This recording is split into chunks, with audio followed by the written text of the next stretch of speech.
Hello everyone! Welcome to 46th episode of The Ruins of Warsaw. I'm Alexandra and I'm the storyteller. Hi, I'm Dolores and I'm playing Janina of Clan Bruja. Hi, my name is Faye and I'm playing Beatrice Wozniak of Clan Malkavian. And as always we have partners who's taking care of tech and acting as keeper of the Elysium in the chat, for which we are very grateful. Thank you so much for joining us for another episode. It's been a bit of an irregular schedule over the last months because of Christmas and the holidays, but we should be back to regular schedule, hopefully.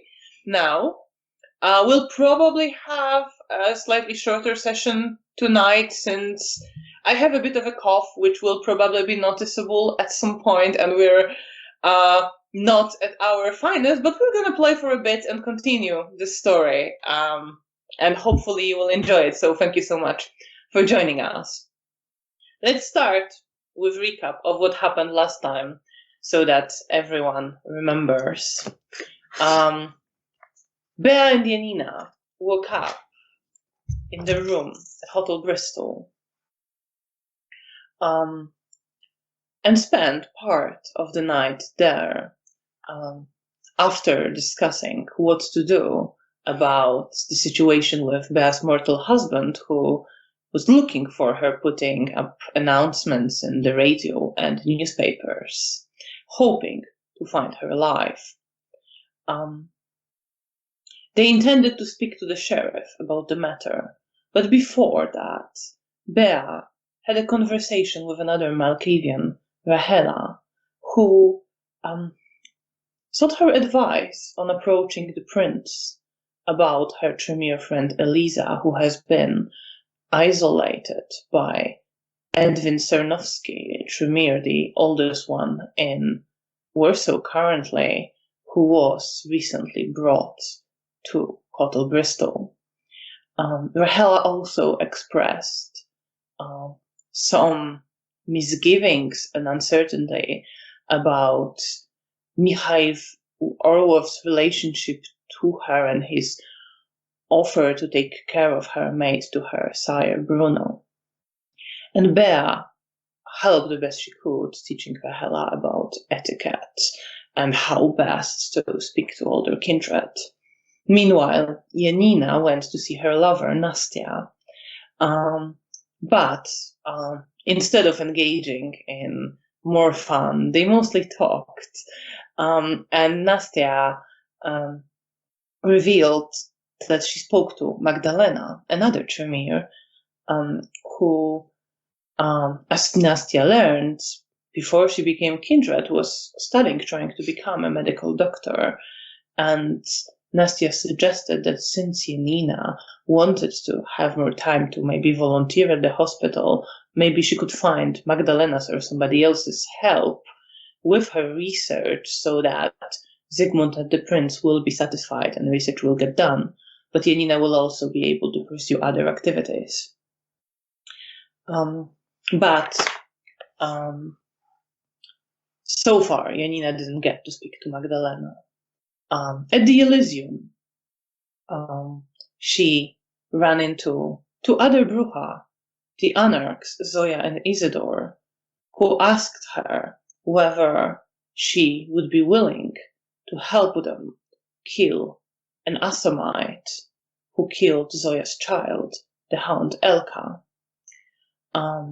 Zoya seemed much more eager to seek Janina's help, but Janina agreed quite quickly, wanting possibly to also make up for another Anarch, Vanda, who was killed by the same Assamite after Janina and Mara revealed Anarch's location accidentally, but through some very misguided actions to the Sabbat.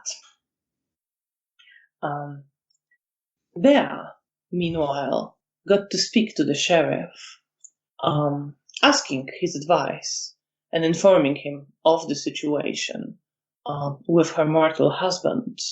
And after learning that Bea wanted, first of all, for this man to stop looking for her, he offered that he would be willing to send Antoni to erase some of the memories, particularly in case some information that Bea was still around was already revealed by some of her mortal acquaintances, to make sure that Bea's husband thought she died during the war. But in order to do that, Sheriff asked Bea to find more information about where the husband was, how to find him, what exactly was the situation. After that, Bea and Janina were getting ready to leave the Elysium, having left Nastia with Zygmunt, with whom she was planning to return to his study. But before they left, the prince entered, and as that happened, they saw Toreador Primogen Mihail Orlov get up and play a composition of Bruno, a Malkavian who was recently executed on Prince's order, which caused various reactions from various people. And after the performance, remembering Bruno, Bea and Janina left, first hoping to find Roman, their Nosferatu friend. Following his information on how to contact him, they went to a Nosferatu haven, but didn't encounter Roman there. Instead, his sire, Wolf, the Primogen, came out to see what they were doing and how they knew where to come. And after a brief conversation where she appears to be assessing them, and after revealing that Roman supplied them with this information, Bea and Janina went away. The conversation being not quite antagonistic, but definitely tense in some way. And they went to Praga district to speak to Bea's mortal contact, Andrzej, in order to find out whether he contacted Bea's husband, where they learned that he wanted to convey some information, but was told that Bea was already reunited with her husband, which obviously caused confusion in Bea. The confusion that she didn't hide from Andrzej at all. With that information, they briefly returned to their haven, hoping to find Felicia, but didn't. She was out. After which, and consulting with each other, they decided to return to the Elysium to speak to Sheriff again and ask his advice in this situation. And we stopped as you were entering the Elysium. It is now fairly late. There's still a bit of time left in the night, but it's emptier here. Some people already went to either to rest or to take care of some matters. But as you enter, you see that Mihail Orlov is still there, and he's sitting with his child, Anna Maria, whom Janina encountered in the corridor this night earlier with another Toreador, Diana, holding hands. And Mihail is now holding her hands. And she's looking at him quite intensely. And he's looking at her and glancing towards two other people who are the sheriff and his child, Diana, sitting on the opposite side of the room. The sheriff having his arm gently wrapped around Diana's shoulder. And they're talking in soft voices. You see the Tremere, Joachim, and Magdalena are still there, engaged in conversation. And you see Conrad, the Toreador, whom you found together with them, he sit a bit further away, glancing towards them from time to time, but he is talking to Daniel, Janina's sire, although he doesn't appear to be very attentive to in the conversation, and neither is Daniel, to be honest. Fair. and you're in the Elysium. Sorry, my cat jumped and it electroized in my Oh no. headphones. I don't know. I Some knew weird Michael was voices. going to do some jumping that would Yeah. cause some stir. Okay, so I look at Bea and see if she wants to approach the sheriff or... If he looks like he's quite deep in conversation and not really wanting to be overheard, then I'll maybe sort of sit elsewhere and keep an eye on him and see when he's free. I mean, you would get the sense that if you really didn't want something to be overheard, it wouldn't. He would not be talking about this here. Yeah, absolutely. It's more like if he's not quite ready to be interrupted. He doesn't quite look. It doesn't look like it's a very intense, deep conversation. It's more leisurely. He's sort of looking around the Elysium, and so is Diana. Okay. Well, if I can catch his eye, then I'll maybe indicate to him. All right. And you do catch his eye, and he raises his eyebrows slightly. And then looks at Diana and says something to her, and gets up and starts walking towards you. I'll have been moving towards him, and I'll ask if we could speak in private. Of course, Ms. Wozniak. Thank you, sir. Do you want me to go with you? I mean, you're welcome to if you want. It's not like I'm keeping it a secret from you. Janina, by the way, as this is happening, Daniel is getting up and heading towards you. Oh, yeah. Okay. Go see your sire. All right. But you can, of course, go with Bea and tell him to wait. If I see that I've missed Daniel, so if I see him like noticing me, that I'm excuse myself and. Yeah, you would remember that Isidore mentioned he will tell him to look for you later this night. I remember that, yes. So Bea, let's do that first. Bea, you follow Mr. Lucian Topolsky out of the Elysium, and he takes you again to the back corridors, to one of the offices that Camarilla has there. He lets you in, closes the door behind him, and he doesn't sit, he just sort of stands. That's fair. It's not a long up there. And looks to you.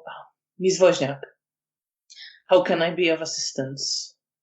I went and did some digging on the topic we discussed earlier this evening, and came across something a little interesting. Supposedly, Beatrice Wozniak has already been reunited with her husband, which leaves me with the question as to who they've been reunited with, because it certainly wasn't me. I would assume not. So have you looked into that further? I don't expect you had time. No, but I do have a suspicion. I'll need to make certain, but there was a Sabbat member named Ermina who, during the attack on Elysium, wore my face during it. And she took the time and effort to break into Janina's room that I occasionally share with her and draw a painting on the mirror there that was a combination of our two faces.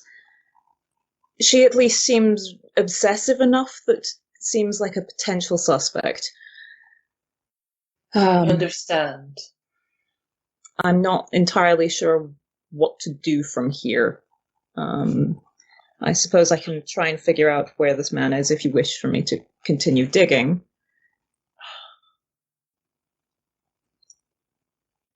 He sort of gives you a look and pauses for a moment. Yeah. Perception and empathy. Sure.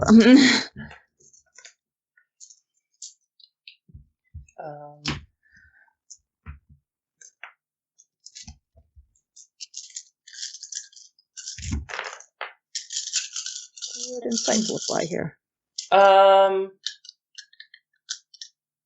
I'll happily accept no. Would insightful apply? Yeah, actually it would, yeah. Sorry, I needed a moment. No worries. I rolled a lot. How many do you have? 5. 5. No, I have 7. That fair enough. I have no idea. So you can't really tell what he's thinking in this moment. I think at this point my demeanor slightly shifts and I just look more tired than I have done. I'm sorry, sir. It's not that I'm not trying to put the decision onto you. I have no experience of a mortal family. I don't. Miss Wozniak. Yes, sir. You're a reasonable, resourceful person. I was able to witness that. What would be your judgment of the situation? You don't even know whether it is really a Sabbat member or not. No, that's true. My next steps, I suppose, would be to determine where I can find this man. Maybe keep an eye on the situation for a bit and see what is transpiring there. See if I can see through any deceptions. Seems reasonable, and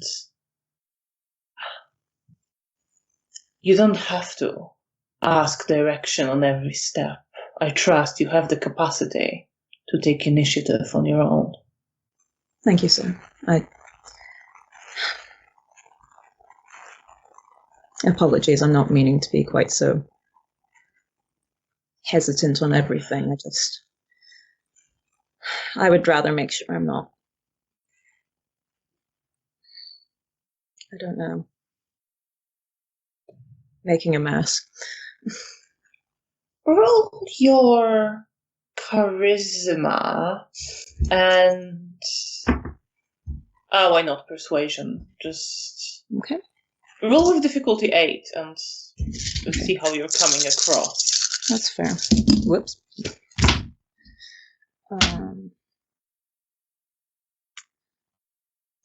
Would polite come into this? Yes, it would. Great. 3 successes. 3 successes. So he pauses again, and again you can't quite tell what he's thinking. And then his posture that is normally very controlled and straight and dignified kind of slumps a little bit and relaxes. And he shakes his head. I know you're worried and you're scared. You're still young.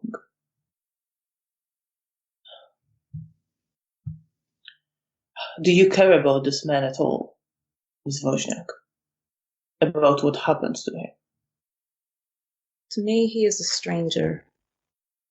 However, I suppose I'd rather he not die at the hands of the Sabbat, if at all possible.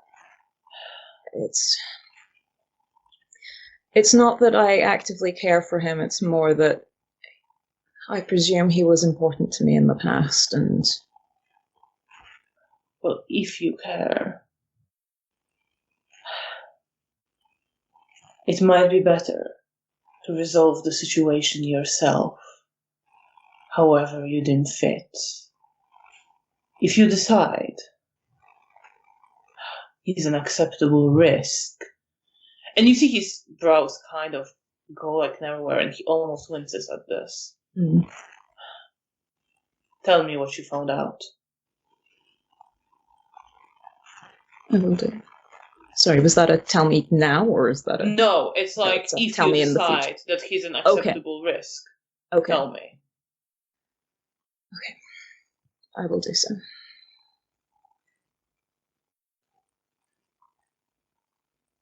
Thank you, sir.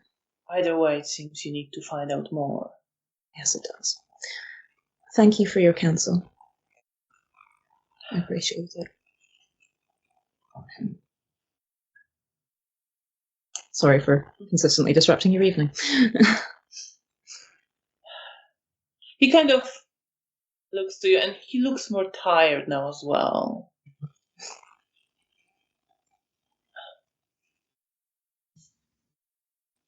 whatever you do, don't. Or at least make sure your friend, Janina, doesn't act recklessly. I wouldn't want to see you hurt. Or get in trouble. Understood, sir. I will do my best. Is there anything else I can help with? No, thank you, sir. You've helped me plenty already. I should let you get back to your reading. Have a pleasant rest of the night then, Miss Wozniak. You as well, sir. Take care. And he opens the door for you, but he doesn't quite come out. That's fair. He just closes it behind you and stays inside. Now he also needs a counsel. I'll head back to Elysium. What are you thinking? What are you feeling after this conversation? A bit reassured that he seems to think I am capable of dealing with this by myself. Also nervous and hesitant and other emotions, just anxious, but a little bolstered, I guess. You head back towards the Elysium. Meanwhile, Janina, Daniel, comes up to you. I hug him. Oh, you just okay. So he's kind of coming up to you, wanting to say hi, and you immediately go straight for a hug. Yeah, I hug He's a him. little bit surprised, but like hugs you back. Missed you. Also happy to see you. No, I genuinely am, but you and I, we need to talk. And he kind of gestures towards the door outside the Elysium. I quickly glance around the room and just follow him. And then, like, you're outside, can we go to, I don't know, your room somewhere? Yeah, sure. Let's go. So how have you been? Let me remind, I think I did well. I think You were doing okay. yeah. You're in You a successfully- relationship. Yeah. You're doing okay in your research. You're Yes. fed at the moment. I had one I remember having one bad feeling, but Bea saved me, so Yes. it went well. So I think Yes. Well, I think I was doing all right. And I pause and think, and then I say, yeah. I don't think I went into any troubles lately. Well, I have a different opinion on it. And you sort of get to the room, and he lets you open the door. He almost looks like he wants to open it and pull the door out, but he stops himself and lets you use the key. And then he closes it behind you and kind of looks to you. So I heard that you volunteered to accompany Zoya on her suicide run. Oh yeah, that. I didn't count this because it didn't really happen yet. Well, is it going to happen? Well, if they continue to want my help, then yes. Janina, I don't believe all your... Why? Because I want to help and I want to... You know what would help? What would help with persuading Zoya to abandon this endeavor? Well, I'm a very bad person for that. No one is a good person for that. You shouldn't go. It's suicide. I'm sure it's not. She's an experienced person. I don't know. From what I heard, I think she is pretty capable. So yes, she is, but she's also the kind of person. I love Zoya. She's she's a comrade, but Zoya wants you there because she doesn't care about you. She doesn't care if you die in the process. I know. Honestly, Isidore doesn't want you there. He won't tell no to her. He thinks you have a right to make up your own mind, but the thing is, I don't care what Zoe thinks. If she doesn't care if I die, because I really want to do it. I want to make up for my mistakes. You're not gonna convince me otherwise, I'm sorry.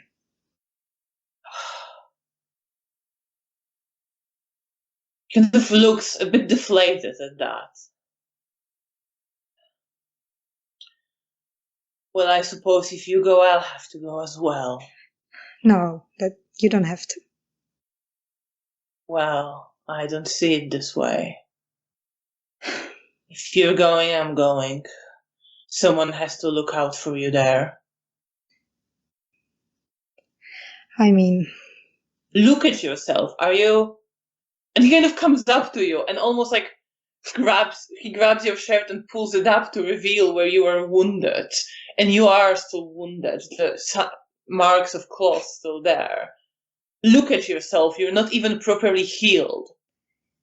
I'll get to that. I just keep forgetting. Janina. You know I'm stubborn. I will do what I want. And you know that.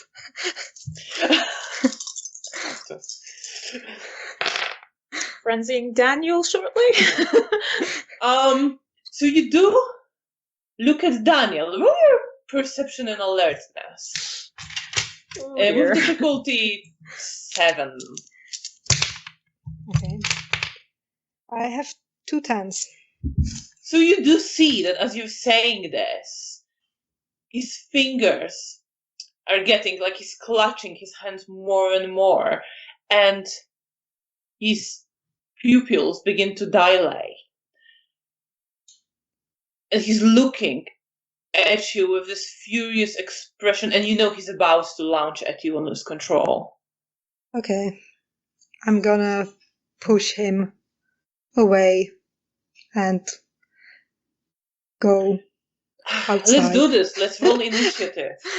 Roll your wit and alertness with difficulty 6. I leave you alone for 5 minutes.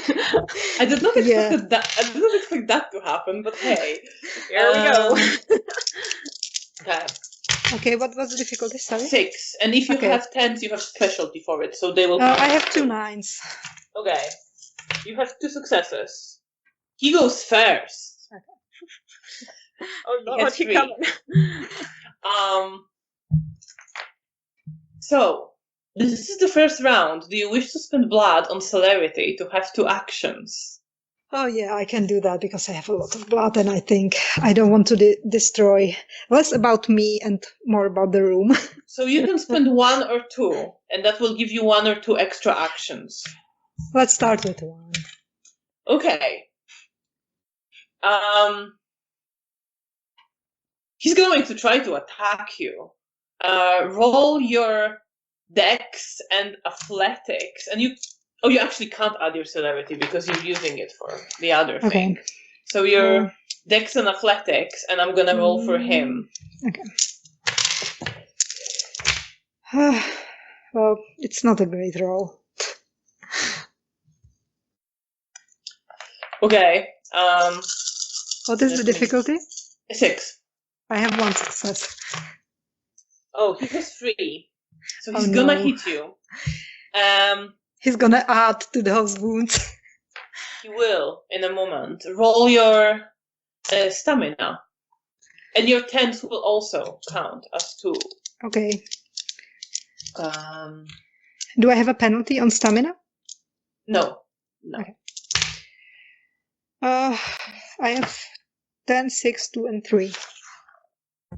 How many are above 6? 2. 6 3, and 10 counts as 2, so it's 3 successes. Okay. And let me just roll for him. Bea blissfully unaware. Oh, it's actually not that bad. So he launches at you and just pushes you to the floor, which will give you 1 damage. It's quite hard, but it's not that hard. Okay, so I'm back with -2 penalties. You are, and what do you wish to do? It's your turn now. Is he still like? If he's like on me, I will try to like. He's getting ready to sort of jump on you. Okay, in that case, I will try to run for the door, if I can get up and run for the door. So you're gonna avoid him trying to grab you. Roll your dex and athletics again. Okay. You can spend willpower. Yes, I should remind you. Yes, I will do that. Okay. So I have. What was the difficulty? 6. I have 2 successes plus 1 from the willpower, so 3. Oh, actually, yeah, 0. So yeah, he tries to. He doesn't try too hard. He tries to kind of. Well, he's in frenzy. He's looking. You see his face is twisted in this inhuman anger, and he launches at you.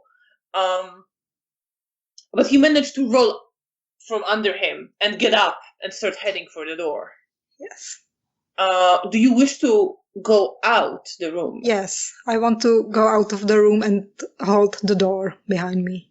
Okay, so yeah, you can do that. You can get out of the room and you can start holding the door. And he's gonna come for the door. So, yeah, I suspected it, but I don't want to release him on the halls. This is going to be an opposed. It's actually a new turn. Do you wish to spend blood on healing, for example, or on celerity again, or? Yes, let's spend time on blood on healing. So, okay. So how much blood do I have to spend to heal the -2 damage? Well, if it's 1 for 1 point of damage, except aggravated. Yeah. All right. But you can only spend 1 point this turn. Okay, so I will I will be back at -1, so it's fine. Okay. So that's going to be an opposed roll for strength, basically. Your strength, potence, and athletics, I think, for this. Okay. To just hold it. Okay.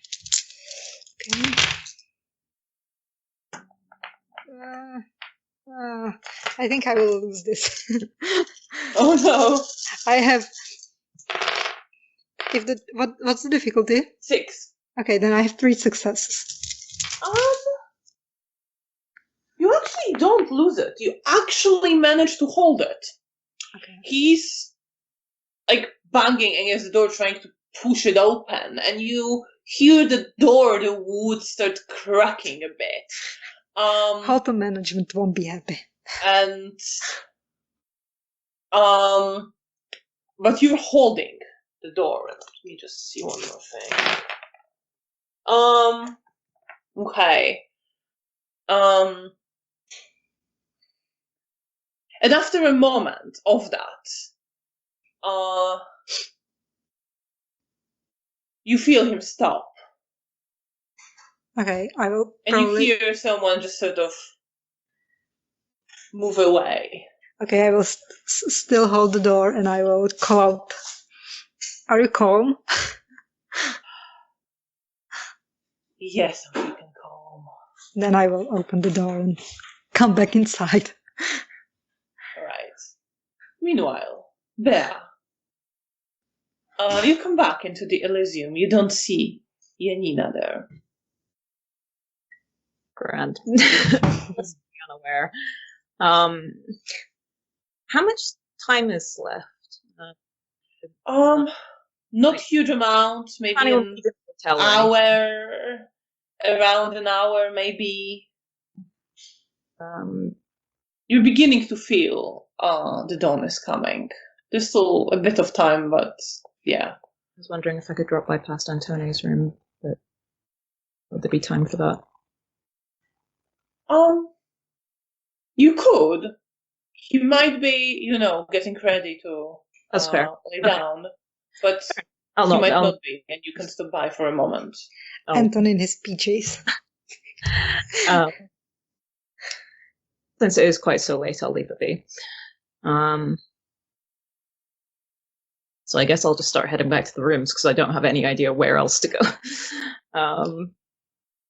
So I think you would hear Janina's question, "Are you calm?" As you're approaching, you can't still see the scene, but you can hear her call that out. And then opening the door and closing. I'm not entirely sure what's going on with that, but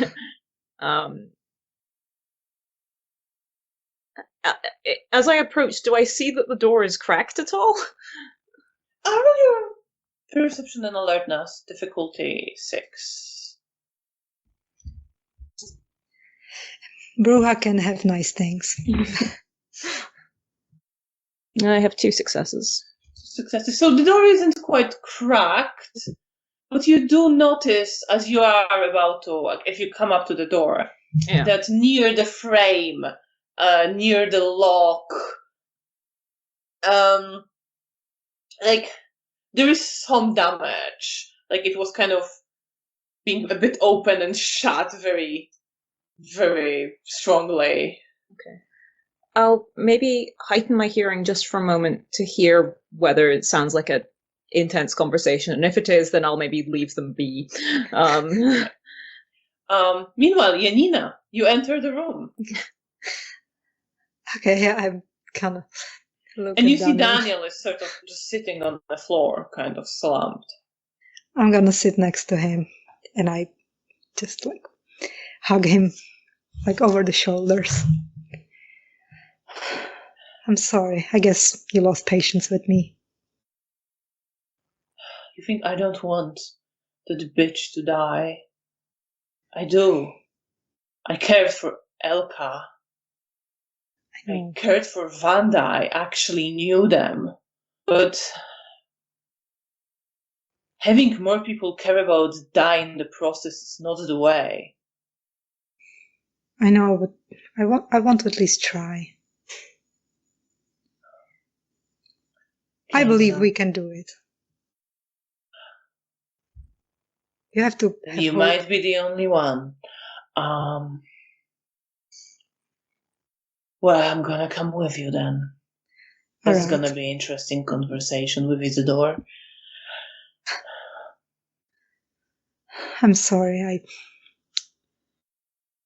I know that you only come because of me. But I'm just. I really feel like I need to do it. That maybe if I do it and don't die, then maybe I can move on from what happened with the Enerhaven.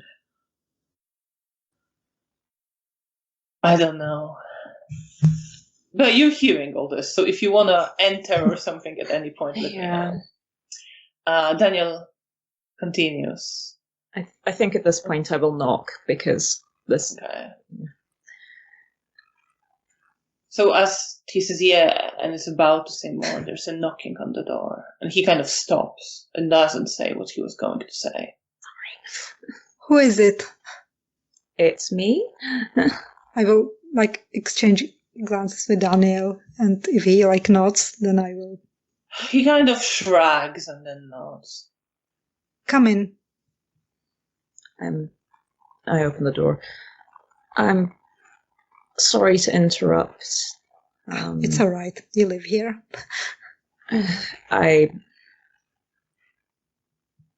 I'm at least glad to hear that someone else thinks it's a bad idea. As you enter Bea, you do see that on this side there is a crack and there's some scraped wood on the door. Okay, I don't acknowledge it. It seems impolite. Who did this? Yeah. So yes, I will express that I'm glad that someone else is expressing doubts. It's a terrible idea. I think even Zoya knows this. She's this stubborn bitch like you. He looks to Janina. And I wink at him. Don't lose yourself again. You're gonna be alright. Janina, maybe we could try and talk her down from a suicide mission? I don't know. I'm not going to do it because it feels, I don't know. She wants to do it and I understand it. So if you want to do it, I won't stop you, but I'm not gonna participate in that. I don't think she would appreciate if I did. That's fair. I'm not entirely sure she would appreciate any of my insights, but I'm certainly willing to give it a go because I don't want to lose you.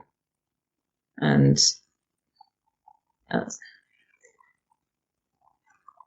I'm just going to end up coming with you as well. And oh no.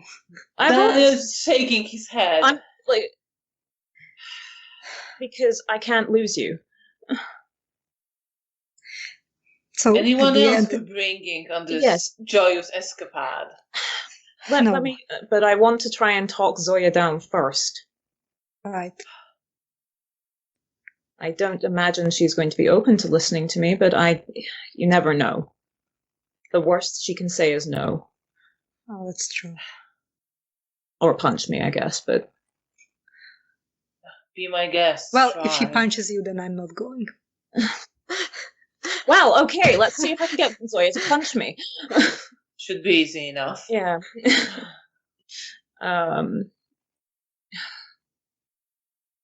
Right, I should probably be heading to... see what Isidore and Zoya are up to and have that conversation. I'm sorry. I'm sorry, Daniel, you're surrounded by difficult people. It's just you. Well, you chose me, so, you know. Roll perception and empathy. Actually, both of you, if you're paying attention. Yeah, I'm paying attention in case I have a frenzied Bruja on my hands. I have 9, 6, 8. What was the difficulty? 6. Then 3 successes.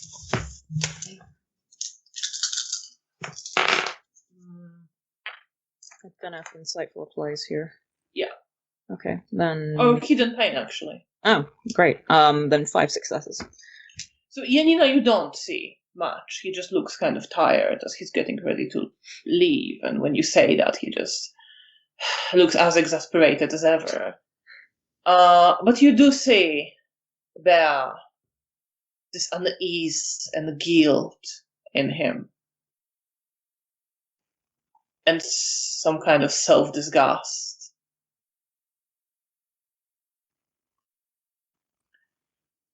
And he says, well, you know my position. I guess if we're going, then we're going. Someone has to keep you safe. I'll be going now, but all right. I'm sure we'll be in touch about that. Yeah. Take care. We will. Yes, take care. Sort of nods and then And I'm leaves. sorry I keep disappointing you. He kind of stops and looks back to you. Kind of shakes his head. Not in the disappointed way, just you're not quite sure what it means, but Bea, you do see that he can't quite deal with this at the moment, and he doesn't even feel disappointed, he feels guilty. And then he leaves. Maybe don't tease him about the siring you thing.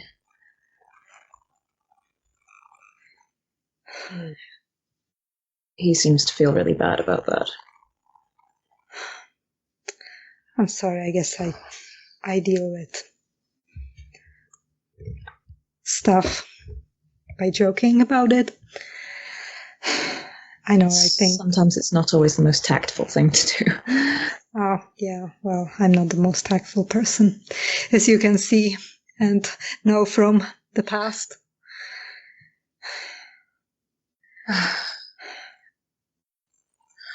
I love him and I appreciate his help. Like you, his family. Yeah. I don't know, I understand that the fact that he feels like he has to protect me and put himself in danger, but that's not what I want. I just wish I could make my decisions without affecting someone else's. Well, unfortunately, we don't live in a vacuum, and Yeah, I know. our choices will affect the people around us. I know. Well, when we are speaking about that, what about the problem we have with the fake bear problem? I spoke to the sheriff and asked for his counsel on whether he had any strong opinions on it. He seems content to let me take the reins on this one, so Right, I think good. I'm going to go and try and figure out where my family is and try and discern what's going on with them. And I'm gonna go with you.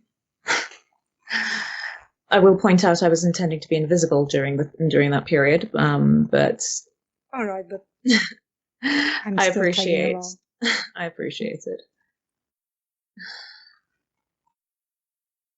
Sorry, it's At least maybe if we tracked him down, maybe, I don't know, maybe I could speak to him and find out something more.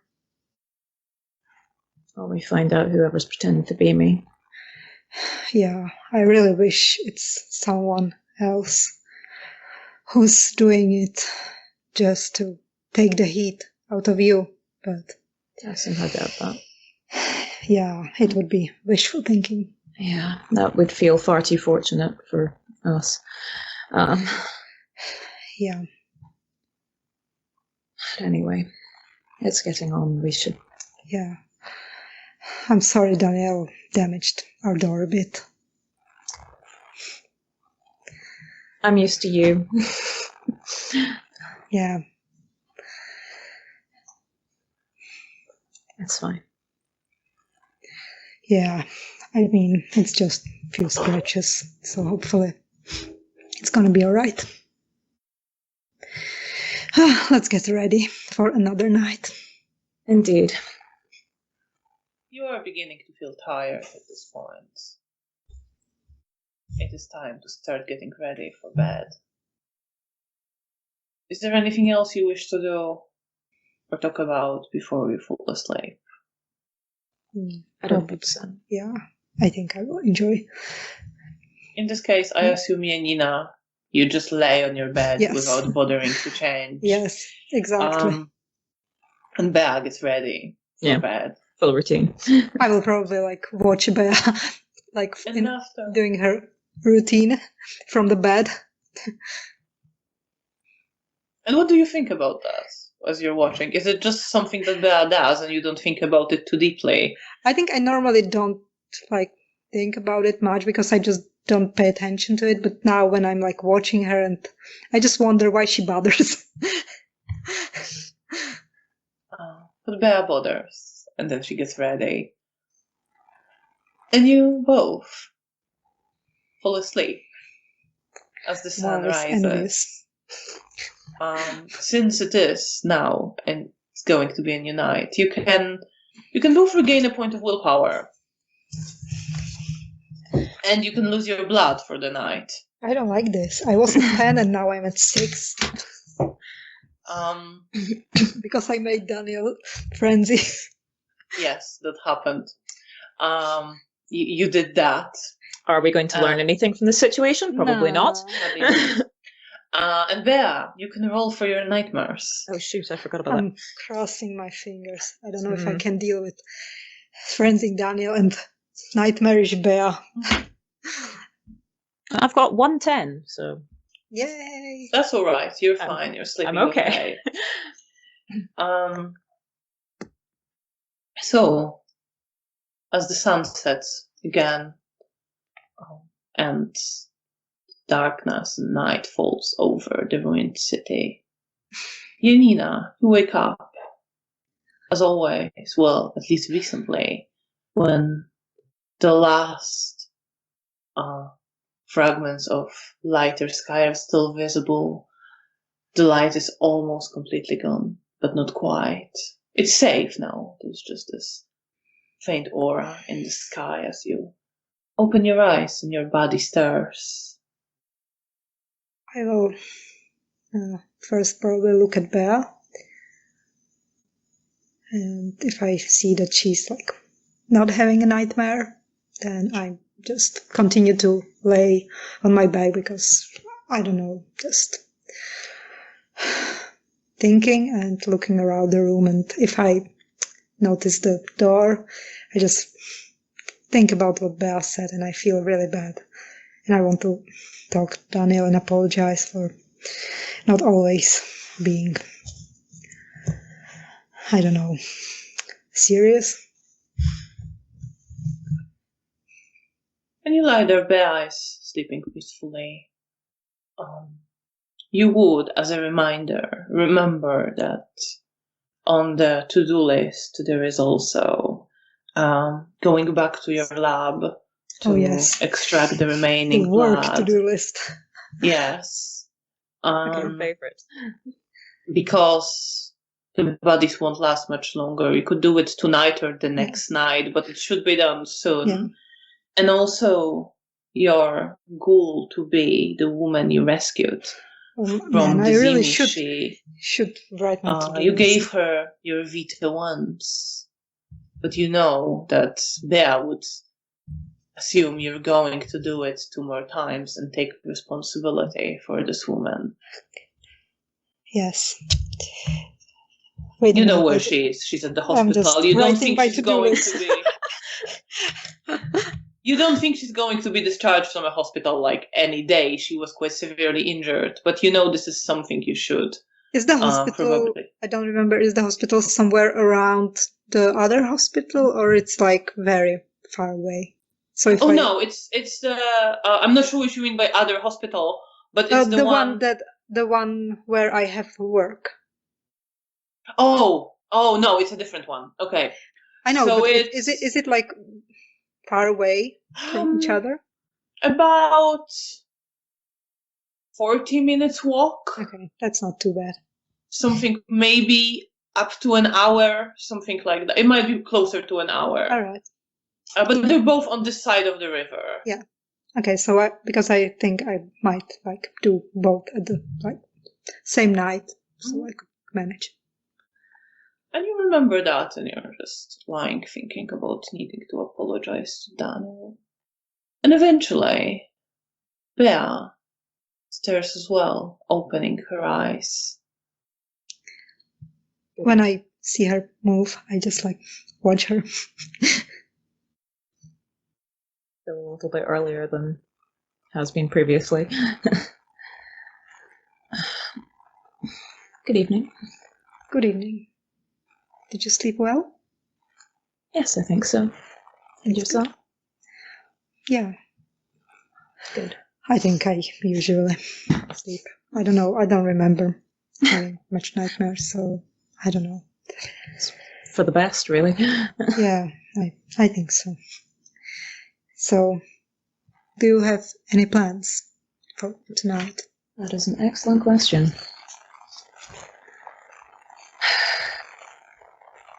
At some point need to figure out how to contact this husband. Or at least how to find him.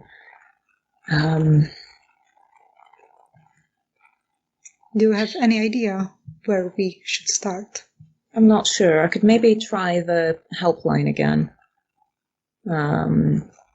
maybe that would give me something. Yes, but all right. But I wonder, because last time they said that she was already like reunited, Yes. and so you have to figure out what to say. So they gave you maybe that you're a relative of Bea, and you also want to see her, or something like that. Something like that would probably work. Cousin or something is dismissible, I guess.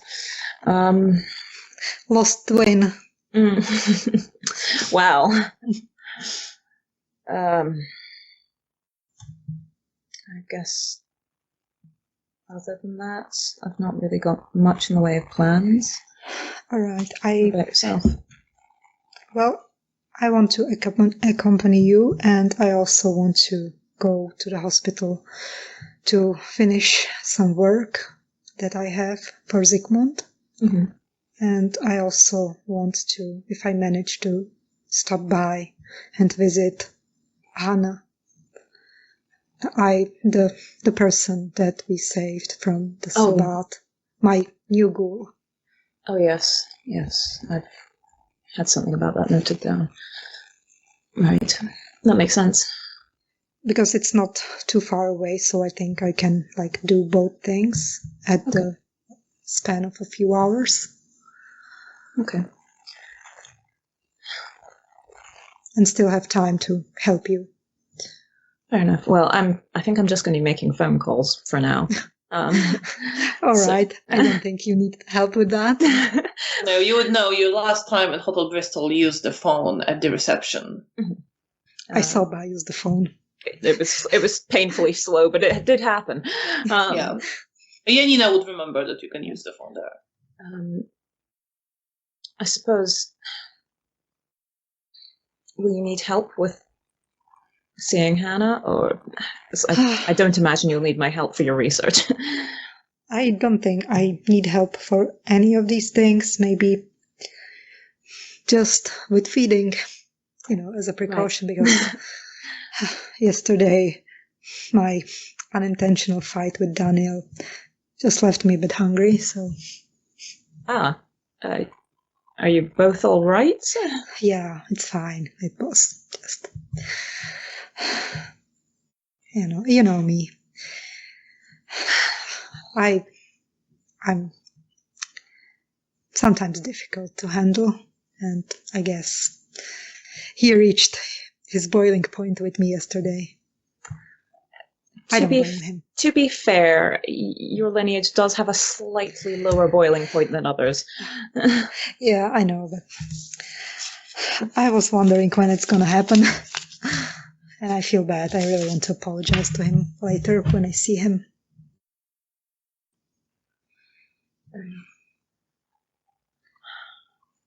All right, do you want to check the Elysium, or you want to go straight to making phone calls and feeding and work? I guess we could check Elysium. I wouldn't mind checking in on Mr. Bieletsky again. Of course, I would love to see him again. Maybe not disrupt him quite now. It's still a bit early, but... Yeah. I hope he's recovering well. I hope so as well. And I also would like to meet Nastya if I see her. If not... A busy evening. Yeah.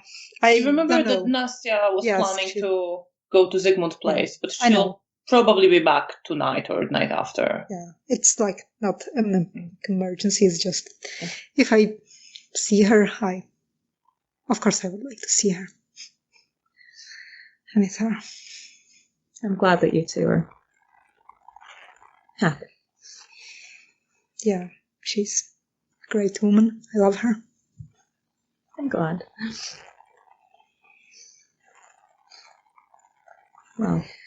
All right, let's go check the wolf's nest.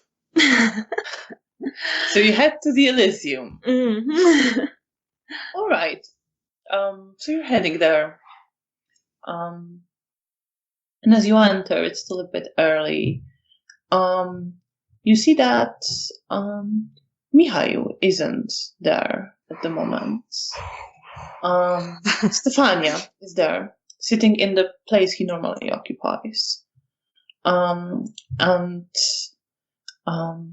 Diana is with her, and they're talking.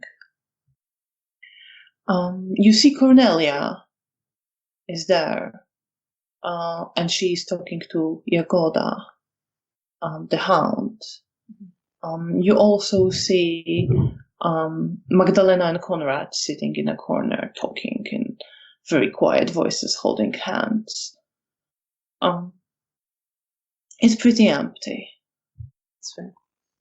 Okay, yeah, I guess we just glance around the room and I look at Bea if she doesn't maybe want to talk to Cornelia, and if not, then I'm ready to leave. Cornelia does notice you and kind of her eyes stop on Bea for a moment, and she kind of raises her hand in this wait sign. Go grab a table then. But she quite quickly wraps up her conversation with Jagoda and just comes up to you. Miss Woźniak, good evening. I was hoping to run into you or give you a call. It's good to see you. Good to see you as well. I wanted to let you know that the Primogen would like to see you tomorrow. Of course. I'll make a note. And in the hotel or at his? At his place. Understood. Are you able to get there? Out of character, how far is it to the It's offices? not very far. It's not very far. You can walk there. Yeah. Okay. Yes, I can make it there. That should be fine. If you would prefer a ride, it can be arranged. I appreciate that, but I do sometimes like a walk. And just be careful. I will do so while hidden. He just smiles, of course. He would like to see you at 11. 11. Perfect. And I write it down in my journal. I hope you're well now that the formal part is over. Of course. I'm doing all right. Keeping busy. What about yourself? Keeping busy. Understood. I sort of glance over in the direction of Jagoda slightly curiously, but I don't say anything. Jagoda is just sort of standing there. She kind of is leaning against one of the tables in a pretty relaxed manner. Clearly looking to Cornelia, but she doesn't appear to be in much of a hurry. Yeah. Cornelia smiles. I should get back. That's fair enough. But it was good to see you. And yes, I will go and see the Primogen tomorrow evening.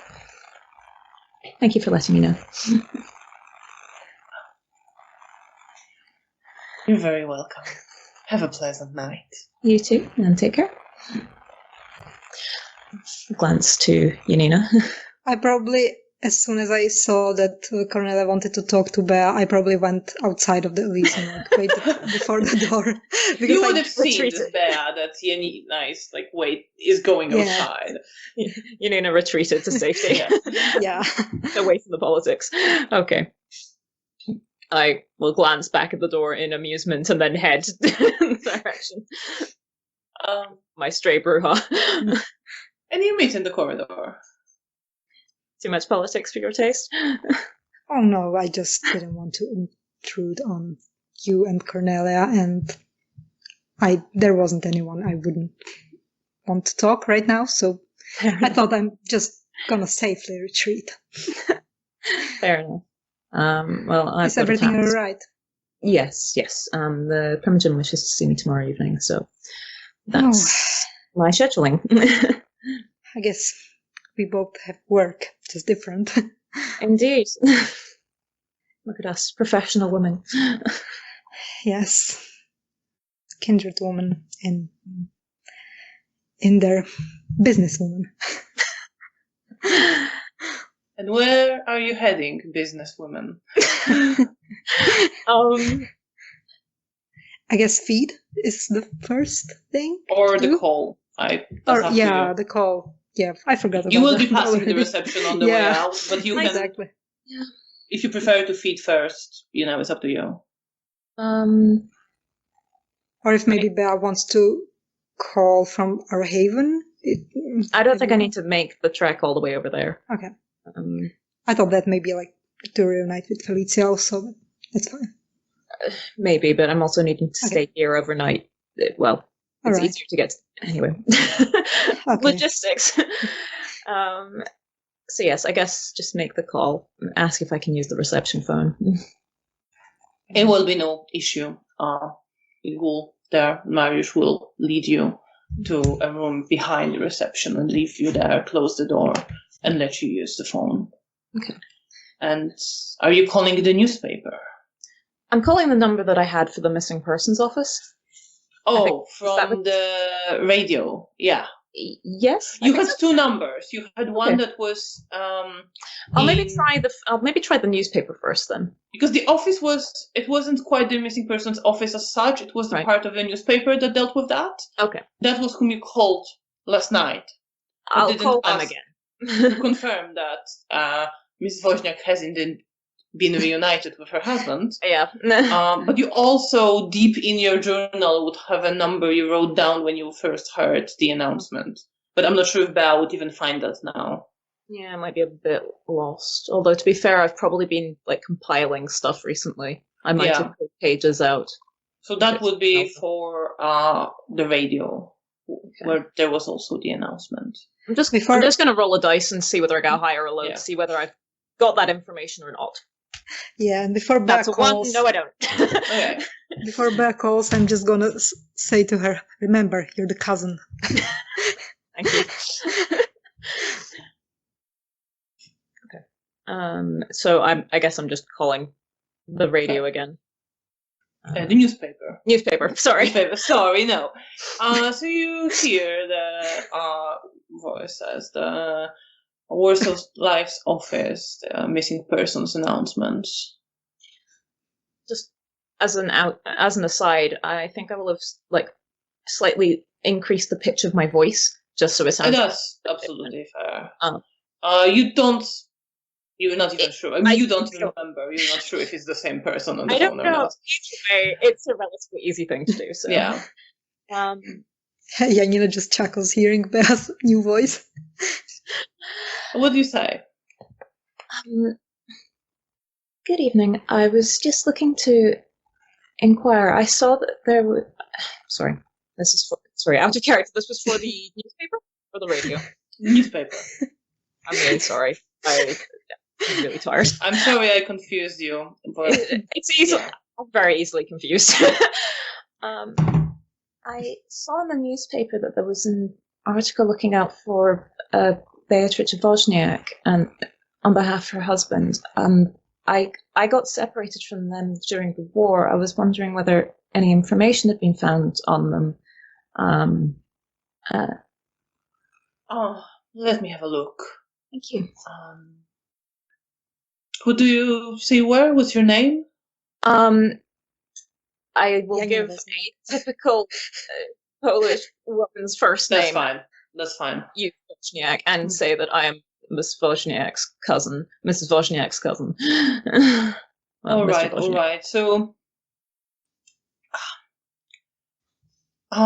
yes, it looks like they have been reunited. Wonderful news. For your manipulation and subterfuge. Yeah. See how well it goes. Yeah. How much they're willing to give me over the phone. Difficulty is 6. I'm going to make a roll here as well. That's fair. I might spend a willpower on this. Okay. I consider this important. Because otherwise I don't really know what to do. Difficulty 6, you said. Yeah. Okay. 4 successes. How many? 4. Yeah, easily. Okay. They don't even hesitate. So as there's a woman on the phone as she is talking, she says, "Yes, they have been reunited. Have you not been in contact with them?" Like I said, I lost contact with them during the war, and when I saw that they were the article in the paper. I just wanted to see if I could get back in contact with them. Well, I have it written here that Mr. Wozniak lives and does business, works around the Narutowicz Square. There isn't the exact address, you understand how the city is at the moment, but he can be found there. I understand that's how he found Miss Wozniak.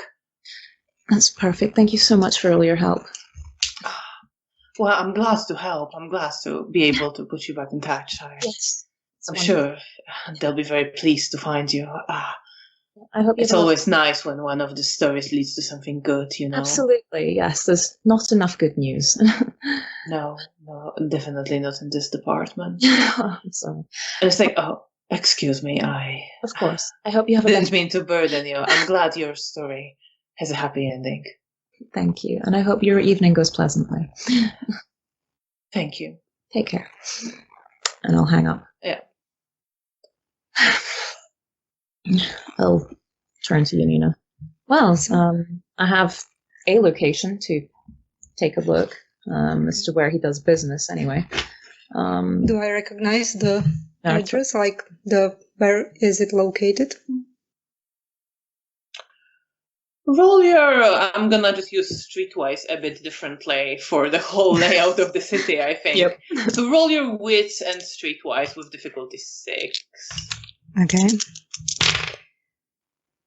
I have 1 success. Yes, it is in Ochota district. It is the same district where the school where Estera used to teach was, but it's not quite like right next to it. It's somewhere there. You have a feeling it's not far from the hospital where you're doing your research. All right. Then I will. You can get there. It might take a little bit of, wandering around, but you're pretty certain you can find it once you get there and start looking. If Bea has a map, then I will look it up on the map. Oh yeah, when you look at the map, you know which area to look at. My hospital, the Ghoul Hospital, and this this place. So and the Husband Square. Right, so the Narutowicz Square now renamed Husband Square. Now it's Husband Square. Yes. I think it will take you between 50 minutes and an hour to walk from Hotel Bristol. It's a bit further away than the hospital where you do your research. It's not quite that the hospital is on the way. You have to kind of split at some point, but it's in the same general direction. The hospital where your goal to be is in the opposite direction towards the Vistula River, but it is not very far from Hotel Bristol.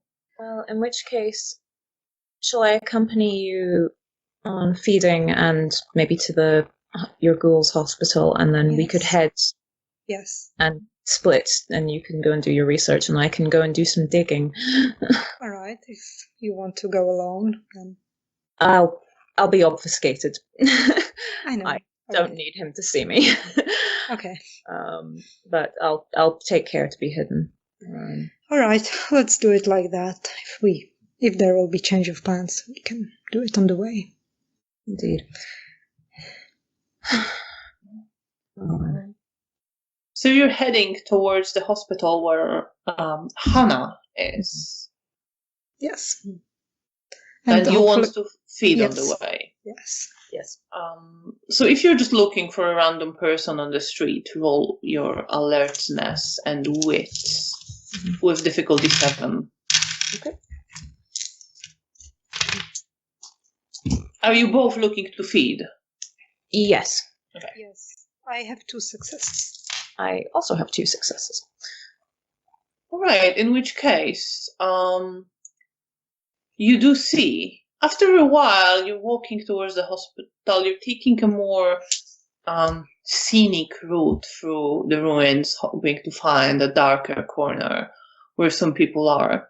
And you do see 2 men sitting on the rubble in conversation, smoking together.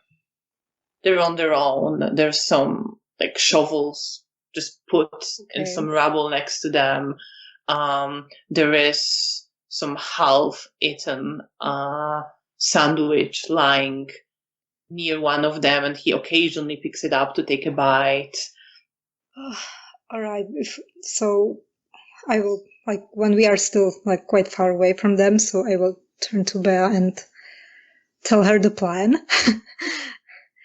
So maybe you could obfuscate and go like with me, and I'm gonna ask the one man for the cigarette, and I will bite into him after, and you will at the same time bite at the other man. I guess that could work. Okay. Okay, let's try this. Indeed. And So, Bea, that's easy enough. You disappear, and deceiving perception of these two men. Actually, let's do one thing. Bea, roll your manipulation and subterfuge, and Janina, roll your perception and awareness. Okay. Difficulty 7 for both of you. Manipulation and subterfuge. well, I have no awareness, so and I have a botch, so Oh my Okay. god. Never mind. I'm not gonna make this like be a thing. It's just to see whether you see Bea. But I have a feeling the answer is absolutely no. I think the answer is absolutely not, because I've got 2 9s, a 7, and a 10. Yeah, no. So not at all. You disappear and you get behind this man. Janina, what do you do? I will slowly I'm going to pass the man, but when I glance at them when I'm like near them, and I like stop and go towards them, and like I try my best charming smile and ask the man for a cigarette. Roll your charisma and subterfuge. You can always try adding awe, because that's gone so well for you in the past. I mean, you could I'm try gonna using presence, but the question is if you want to. I will not do it right now, but I will spend a blood point. Now, willpower. What do I have to spend? Willpower. Okay. For success is willpower. Yes. Okay. Difficulty is 6. I'm gonna make a general roll for them. Well, I have 2 successes. With willpower? Yes. Okay. That's enough. So they kind of look surprised, like they didn't even like pay attention to you either. But then they say, like, "Oh, sure," and one of them reaches out to hand you like a packet, and so that you can take a cigarette from. I will take the cigarette and I will sit like next to him. They're sitting on the ground or on the rubber. Yeah, they're sitting on like a pile of rubber. So I will take the cigarette and like sit like next to one of the men. He looks a little bit perplexed by this, but doesn't say much. Takes some, inhales deeply and exhales cloud of smoke. Okay, I will. And then turns to you. So, I'm Marek. Hi, I'm Anna. Adam. Hey, nice to meet you. So, how's work? I guess. Well, and they kind of look at each other. But the man called Adam just sort of shrugs, and Marek continues. Okay. Tough as life is nowadays. I can imagine, and I will try to like suck the cigarette, and I will pretend that I'm coughing so much that I have to like hug the man to stop coughing, and then I will bite into him. Like roll your manipulation I'm clumsy, and subterfuge. I'm watching this in a cringing sensation. Yeah. Difficulty 7, I think, for this. Okay. Oh, with actually, my 3 no. dice Difficulty is 6. Difficulty 6. Well, thank God I have at least one success. So, he actually wrote nothing. Okay. So he does kind of like, are you okay? And he moves closer to you. Yeah, I will just like hold his shoulder like I'm trying to stop coughing and like to his like neck, and then I will bite him. Yeah. And you manage that somehow. How much blood do you have? I have 6 blood. Out of? 12? What's your maximum? I think 12. 12, I think. Okay, Yes, 12. so you're still okay. How much do you take? 2. I'm not gonna risk it. Yeah. Do you also bite into? I bite into the spare man. How hungry are you? I'm at 7 out of 12. You're fine. Spare How much man, do you take? husband square. I would like to take 2, please. Let's You see. both drink what is safe to drink. The men are dazed, they're a bit out of it. You can lay them on the rubble if you wish. Yeah, so, I just lay them. move away. Thanks for the cigarette, and I leave. And you leave that scene. I forgot how painful it is to watch you talking to people. Oh yeah, I know. I'm sorry. I don't know how to act. Casual, I guess. Yes. I don't even know where to begin. Anyway. Well, it went all right. It did, actually. Well done. Oh, thanks. Sorry for the most backhanded compliment I could have given you there. Oh, it's all right. I deserve that. Some kindred don't need to be complimented on feeding successfully. Yeah. Yeah. But small steps. Sorry. So you're heading towards the hospital where Yes. Hannah Novak, Yes. whom you rescued, is. Exactly. It's not far. You get there fairly quickly. And you are outside the rectangular building. Okay. So you can maybe go with me obfuscated, and I will just go to the same place where I saw her last time. Okay. If you need a distraction or anything, I can provide that. Of course, but hopefully it should be okay. Fingers crossed.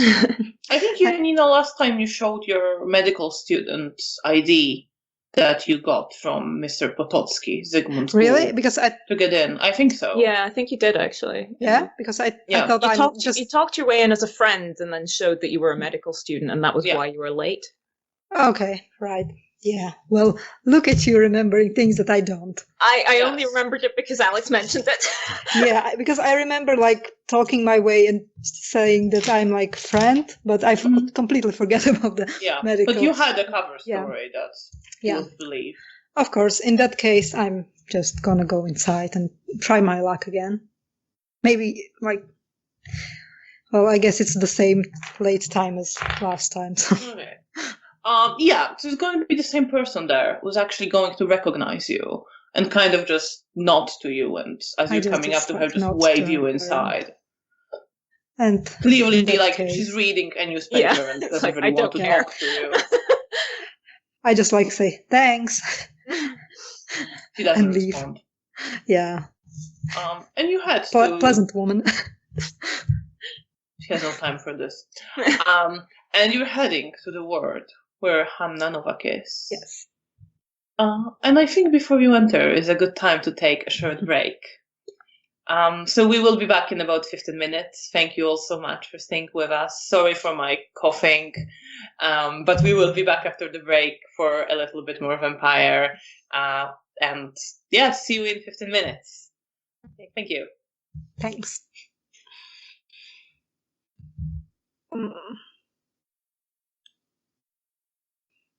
Offline.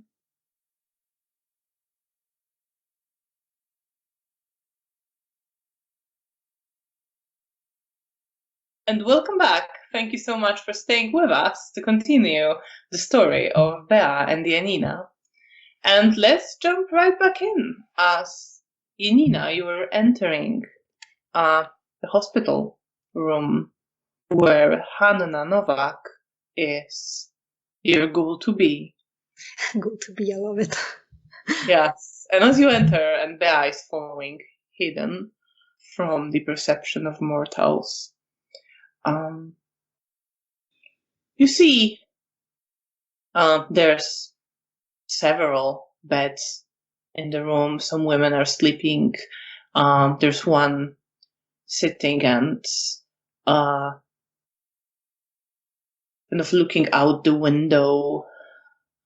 There's like a bit of a light in the room, and there's someone reading a book. And you see that Hannah is awake. She's lying in the bed. She's kind of propped up a little bit, so she's not fully horizontal. But she can't quite move yet, given the state her legs were in when you brought her in. And as you enter, all the ones who are awake sort of glance to you, and most of them kind of ignore you. Maybe some look to you a bit more curiously. And you see that Hannah smiles at you and looks at you for longer. I smile back, and just as I'm approaching her, I'm sorry I didn't bring flowers. I'm on my way to work.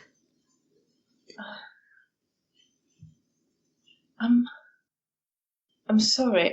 I'm sure I know you, but I had an accident, and I don't. But I know we know each other. And she looks like very embarrassed and very it's all right. Looking at you in this very eager way. It's all right. Your memory will come back. Yes, we know each other. How have you been?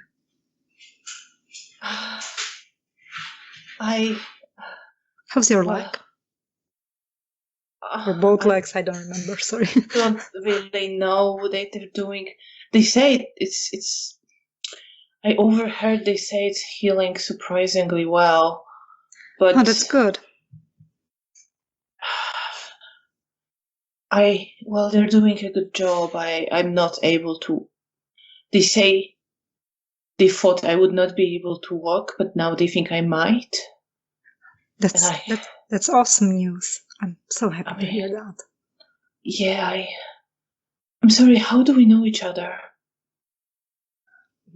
Sorry, just give me out of character a moment to figure out something. What would I say to her? All right. Well, friends we were neighbors before. Neighbors? In the before the village. War. Yes. Oh, maybe. I'm sorry. It's all right. I'm met so each sorry. other. I don't mean to sound. No, it's fine. Doubtful. I know it's probably really awkward. It's all right. I thought I remembered.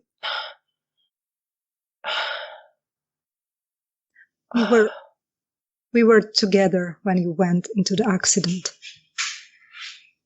My friend was also there. So we worked together. Yes. And Janina says and hopes she won't ask specifics. Right. And you notice she looks very confused, like she's trying to remember and she can't, and she's getting frustrated at herself. It's all right. Don't force it. I'm sure it will come back. I'm sorry. I don't want you. I'm sorry. Relax. You must be a really close friend, and I don't remember. It's all right. I remember we were close. I know that. It's all right. It's gonna come back too. Just enjoy that you don't have to work for a while and relax. I was gonna send money to my family. I have Yes. My siblings. I need to provide for them. Of course, I will try to send some money to their family. Promise. Of course. You don't need to do that. It's not on you. I'm sure you have. And you must have your own relatives. And no, I actually don't. My mother's dead, so it's. I'm so sorry. I don't really. And she kind of reaches towards you, like she wants to touch you to comfort you, but then hesitates. Oh, I will grab her hand and like put it on my face. And she strokes it gently. I'm sorry. And then I will like rub her hand in my face, and I will try to bite her. You try to bite her? No, wait. That's not what I want to do. Other way around.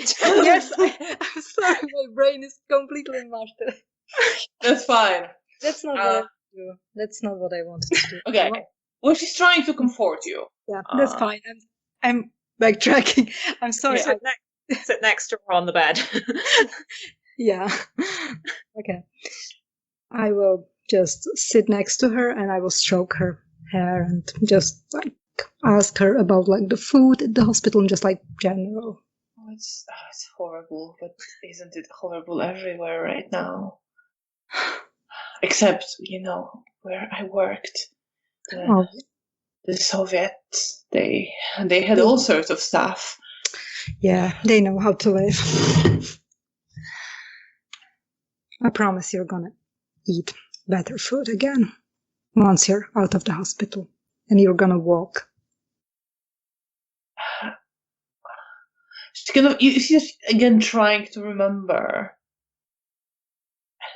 I'm really glad you're here, but and you see she's very embarrassed and she's kind of it's alright. Just relax, maybe just go to bed. It's late. I'm gonna just sit with you for a moment and be with you. Roll persuasion and charisma. Difficult to say. Okay.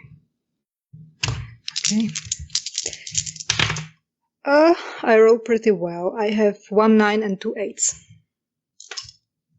So there's this a bit of confusion in her face, but then she looks at you and she kind of smiles and you see her face relaxes and you know enough to know that it is the influence of vitae that is making her trust you more. Okay. And not question the fact that she seems to remember a lot but doesn't remember you. And that she's certain that she knows you. And she kind of nods and says, "That's all right. I'm gonna lie down." Of course. I'm glad you're here. I'm happy to be here.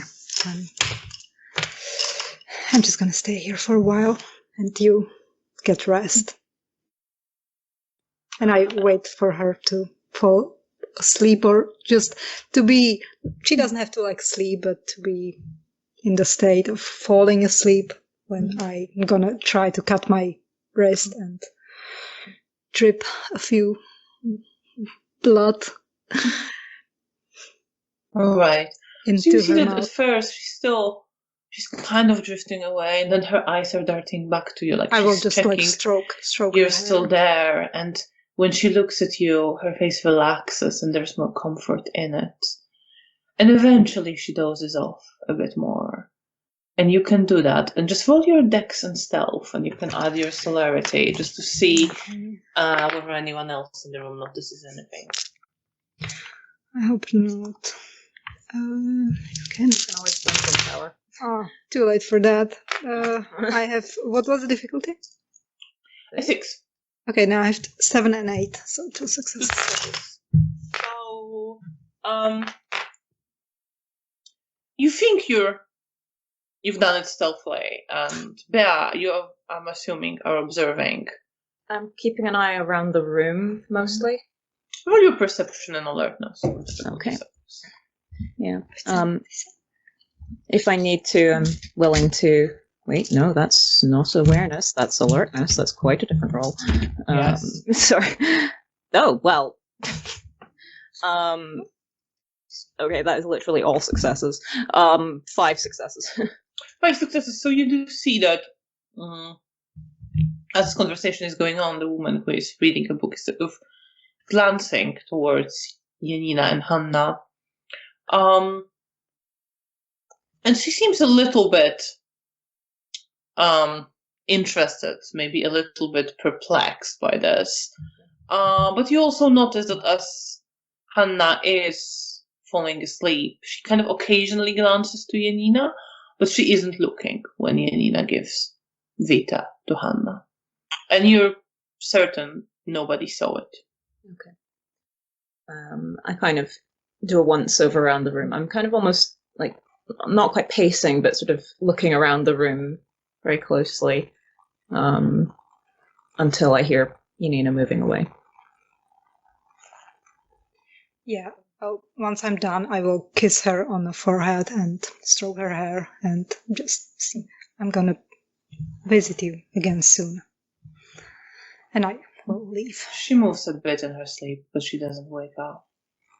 How do you feel, Janina, about what you're doing? How do you feel about the trust that you saw, and how does it seem to override all of her doubts?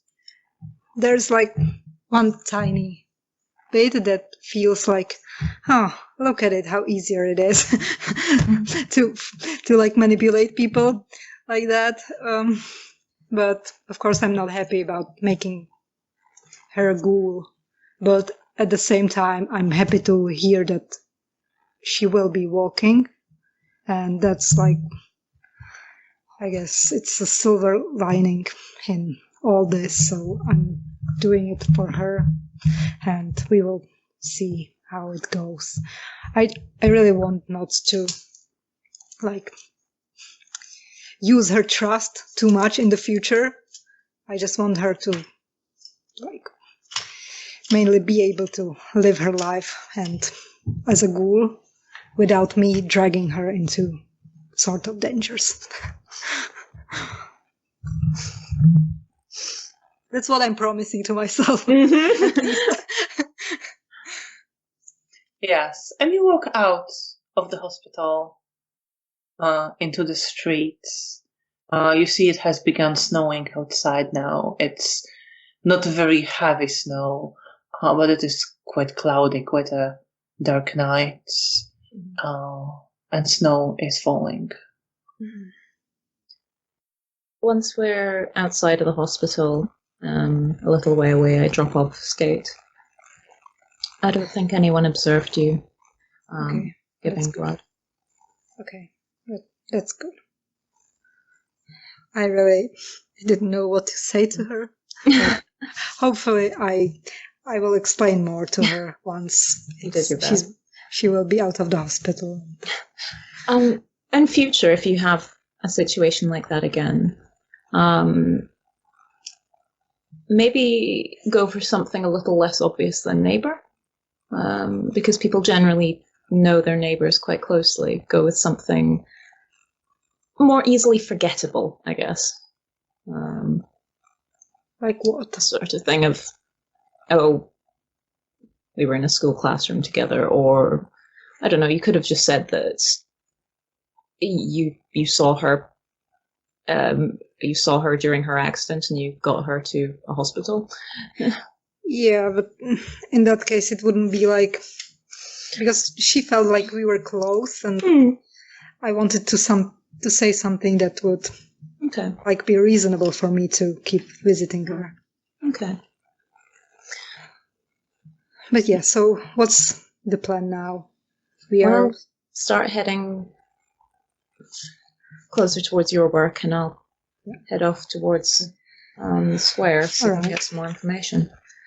All right. I really hope you're gonna find your husband safe and well. That would be nice, but to be fair, I'm not even entirely sure who it is I'm looking for.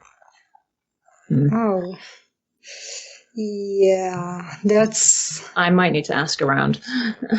Yeah, that's probably a good idea, because I guess we don't have any photo. And I probably like glance towards her necklace, but I don't know. I don't remember if I opened it, if I saw You what's did inside. open it. Okay, in that case. You know that it's got 2 handwritten letters Okay. inside of it. No picture. Okay. No picture. Oh, in that case, I just glance towards it and yeah, I guess that's all we have to go on. Well, maybe when you see him, you'll feel some sort of familiarity. I don't know. Maybe it will So I come guess back wander to you. blindly round a square and hope I recognize someone. That's certainly Or an maybe, option. I mean, yeah. Well, we'll see. I really hope it's gonna go well. I'll keep an eye on it for a while. I probably won't stay more than a few hours, and Then I'll head back Okay. to Elysium. So All I'll right. see you back there. Yeah, I'm also gonna stay probably a few hours once I figure some work and want, I think, like 3 hours at most, and then I will head back to the hotel. I will probably try and drop in past Mr. Bieletsky's at some point this evening. I don't know whether you want to come as well. Well, if we meet before that, then I'll definitely join. If not, then we'll meet either in Elysium or our rooms. Grand. See you later. See you. Well, And I you're guess heading. we're... Well, at first, I'm Yes, assuming yeah. you're talking as you're walking. Yeah, that was my assumption. And eventually, you get to the point where it makes sense for you to go different ways. Mm-hmm. And you say your goodbyes, and you and Nina head towards the hospital, the Infant Jesus Teaching Hospital, where you have your lab and your task to do. And you, Bea, are heading towards Nerutowicz Square to search for your husband. And let's start with you. You're walking in that direction, and you see that the snow is the snowfall is getting heavier. Once I'm separated from Janina, I will have activated Obfuscate because I don't feel safe walking by myself. Of course, no problem at all. And you are walking, and you're more and more of your view is obscured by the snowflakes as they fall. But it makes it a bit more difficult to walk. There's a little bit of a wind. The snowflakes are swirling around you, but you're walking. It's not very far from here now. What are you thinking about walking through the city, hidden from mortals' eyes? I'm feeling quite uncertain.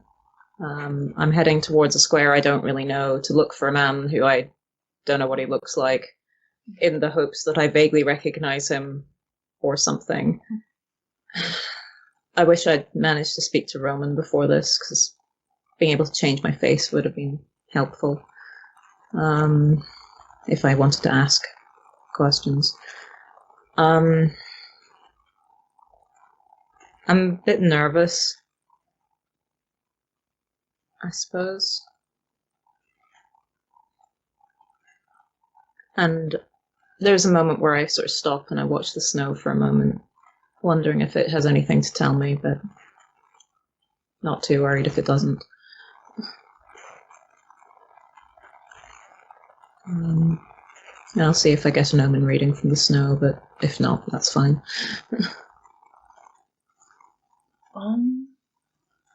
I think not at this moment. That's fine. And you're heading. Nothing's screaming at me, so I carry on. Not quite. And you... Or actually, roll your perception and awareness. Why not? With difficulty 8.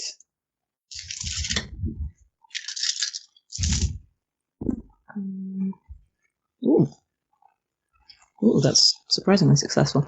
I have Got 4 successes plus a 10, so 5 Yeah. or 6, depending on. Yeah. That's a lot, either way. Yeah. So you do search for an omen, looking around, and you focus at some point on some of the snowflakes swirling in the wind, coming at each other from both sides to strands of snow almost falling. And you see them, as the wind blows, move towards each other and clash against each other and mix as they twirl. And you see them losing their identity in this blending. And you see there a sign, a potential, none of this is definite that you see, for a certain blending, connecting.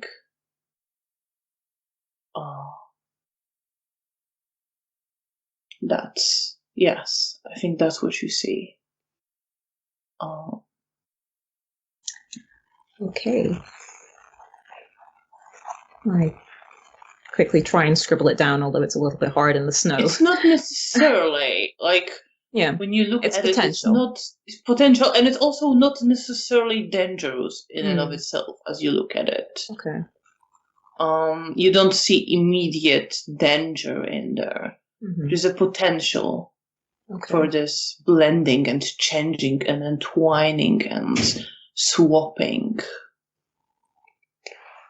Okay. Feeling like I have more questions now than ever, I keep heading towards the square. And you get there eventually. You see the square is. There are some stalls where people would sell. Some of them has soup written on it, but it's empty now. Mm-hmm. Some has just alcoholic drinks written on it. There is some of them, there are still people there. It seems to be that despite the snow, some people are kind of hiding in bits of ruins, hanging out. Some people have lit a bonfire in a more sheltered space between walls of a mostly bombed out building, and they're sheltering there. There's few people circling around, selling things. It's not super busy, but there's few people around. Okay. I definitely spend some time just observing the square, people watching, seeing if anything particularly catches my attention. But yeah, I definitely take my time with it, still hidden. Roll your perception and alertness. Okay. Difficulty 8. You're taking your time, but it is a bit more difficult to see because of snowfall. That's fair. I have 1 success. 1 success. So as you're walking around the square itself is quite big, so it's not that easy necessarily to see from. You can't see from one end to the other as you are between the snow and but you do catch as you're making your circle and you're kind of halfway through another circuit. You do catch to the sides, deeper into the square if you're more on the side, a glimpse of what looks like red hair. Okay. Quite cautiously, I'll go in that direction. So you're walking in that direction. Roll your manipulation and subterfuge. Okay. With difficulty 7. Okay.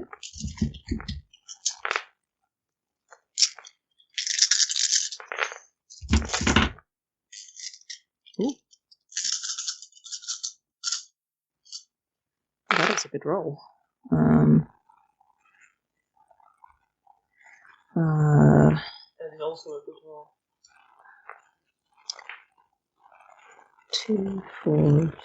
That would be 6 successes. 6 successes. Okay.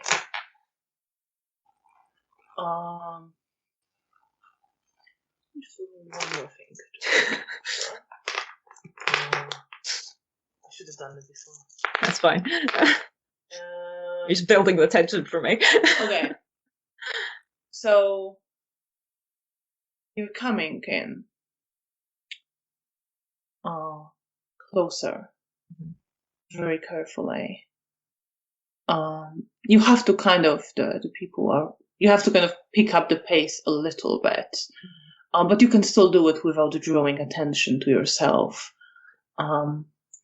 And you do see yourself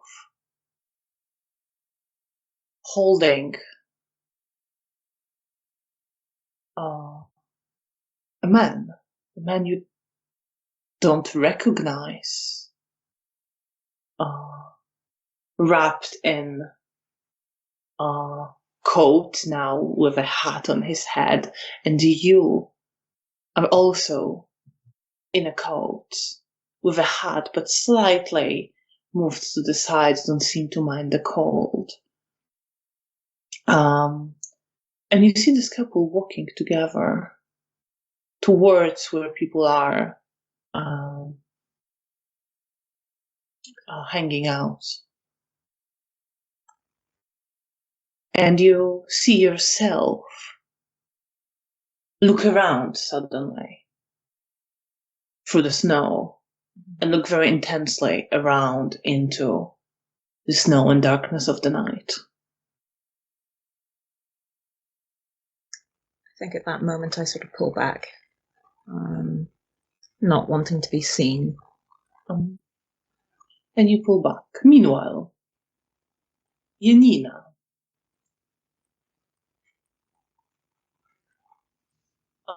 You get to the hospital. Yes, I'll show my medical badge as usual, and I will go to my lab, I guess. Yeah. So you show, yes, no problem. No one questioned you. Some people recognize you here now. You head down to your lab. Yes, and I will first, I guess I brought some of the blood back. I remember leaving it with Zygmunt. No, you put another sample in, trying to see if it will hold. It was a bigger sample. Okay. All right. Then I will go check on it. So you examine it under the microscope, and you notice that the blood has indeed been preserved.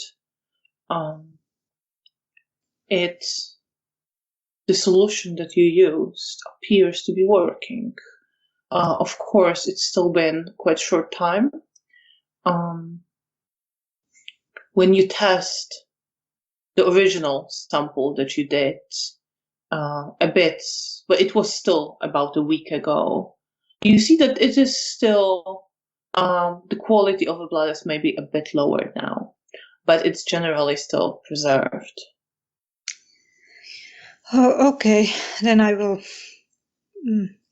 probably go to the morgue and try to make as much samples as I can, 3 hours or so, because I know the bodies aren't gonna last longer. No.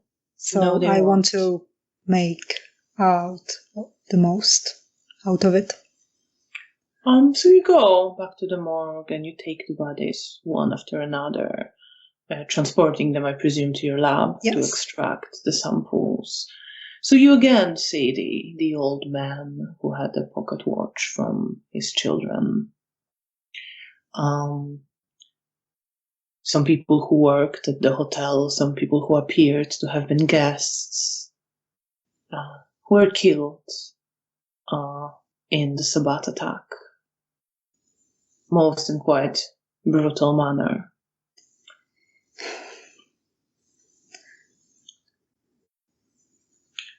And you're working. What's on your mind as you're working? Are you focused on your work? Is your mind drifting to something?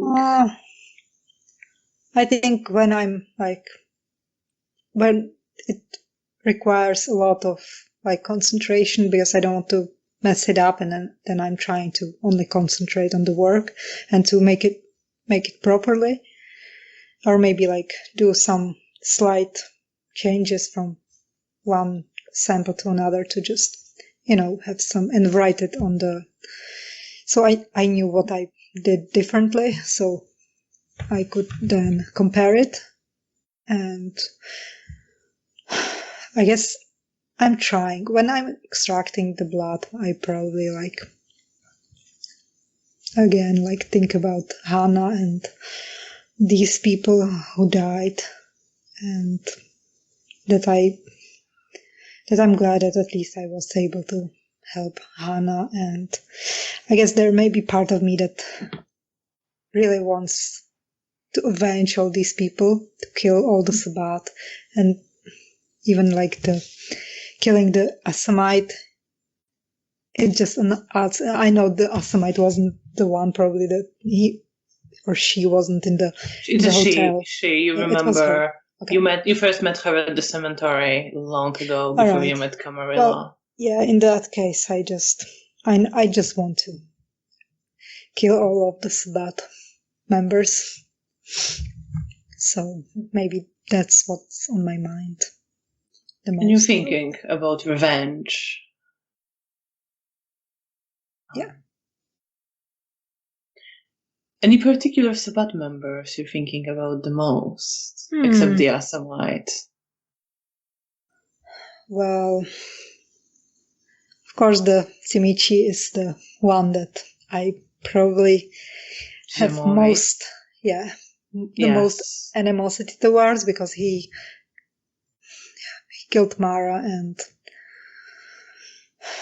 I saw him or them or what the hell, I don't care what they are, monster, and I just remember Mara crumbling to dust in his and I hands. also hate the woman Voivod. The Voivod, the one you were so attracted to when you saw her. Yes, but I can't forget what she did to our friend. Was it Fabian? Oscar. Okay, sorry, there's too many men for my brain. That's fine. My brain tonight. Oscar, yes. So they hurt a lot of people, I know, and I just want all of them gone. So you're thinking very angry, very hateful thoughts. I'm trying not to be too angry, because I don't want to break my equipment. Having said that, speaking of this, just generally roll your medicine and intelligence. Okay. With difficulty 7 to see how much blood you get. I will have to roll self-control. No. Medicine and what? Intelligence. Sorry. My intelligence isn't working tonight. Maybe Janina's is. Janina, what was the difficulty? 7. I have 2 successes. I have 10 and 9. I have 2 successes, so gradually working. You manage to extract some of the blood. It's not a lot. As you're working, you realize if you have done it immediately, you could have gotten much more, but then you weren't sure if you would be able to preserve it. Now it's next time. You have a feeling it could be enough to slightly fit somebody, but it's a bigger sample. You need to pull out one of those jars blood is stored in sometimes. And then another, but it's not a huge amount. You hoped maybe there would be more, but it's a bit late for that. And some of the bodies have bled out quite severely before they died. Another nice thought to have. Yeah. At least I'm fat, so I Don't have to have some disturbing thoughts about that. And you're working. Meanwhile, Bea, what is running through your head as you start pulling away? Anxiety. This awareness that this is the person that's impersonating me. I presume that person, the person next to them, was my husband, unless, well, I don't know. Roll your perception and occult with difficulty. It's quite a strong derangement, isn't it, in that respect? Difficulty 9.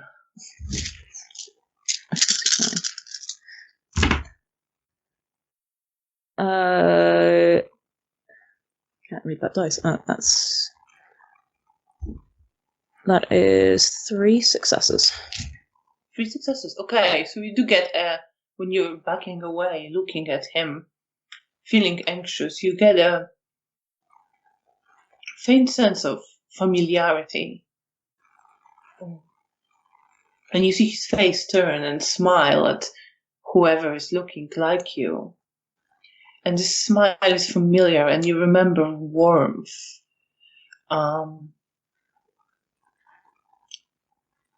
And you remember, you have the faintest memory of gentle touch that doesn't seem to bother you, isn't scary at all, isn't unpleasant at all. And it's very faint, and then it fades.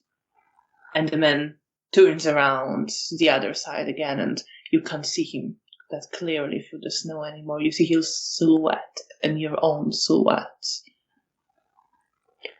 I think there's a moment where I stop in my tracks fully as I'm getting that memory. And I find myself just sort of standing in the snow, clutching at my locket. And then I sort of shake myself too as the feeling fades.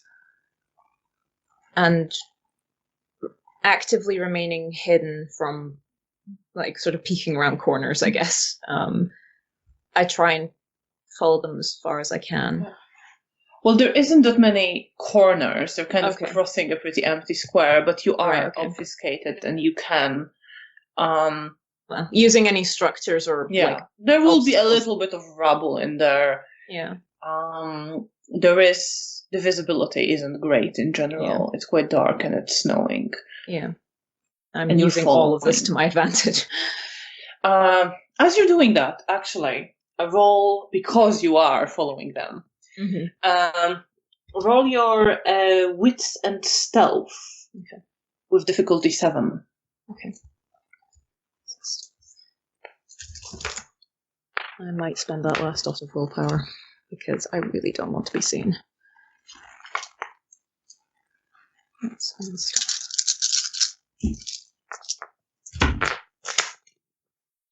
Okay, I maybe didn't need to.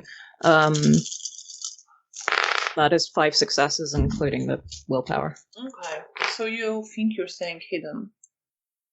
Again, you do see yourself turn from time to time and look into the snow and looking very intensely. Yeah. I presume she's getting the feeling of being watched. And then she leans back into the man, and you see them kiss. And she's pulling him closer and stroking his face with her fingers. And then she says something very, very quietly into his ear and kind of pushes him forward. And he sort of turns like, "Are you going to be okay?" And she says, yes, I just forgot something. I will be with you in a moment. Don't let them wait. Okay. I think at that point I'm pulling away and trying to leave as best I can. During this, have I noticed any signs of obfuscate on her. Yes, sure. I should have done that. Roll your perception and awareness. Okay. Difficulty is 6. Okay.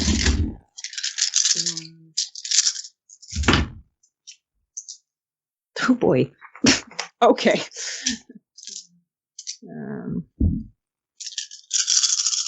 That's either 6 or 7 successes, depending on whether the 10 counts. I don't think it does, but it doesn't matter. So yes, you do see underneath your face a different woman, younger, with blonde hair. But you notice that her facial expression is exactly the same as the one of her mask, a smile. Mm-hmm. And I don't know how you would react to Irmina, what feelings that would elicit in Bea. Good. Not pleasant memories, certainly. So you are aware it is someone unpleasant. And the moment that, I think, definitely the moment that I noticed that, and I'm moving back, and I'm... So as you're moving back, you do notice that the man is walking, and she turns and starts walking away from him into the snow, not quite towards you, but in a sort of general, sort of broad direction where you would be in the square.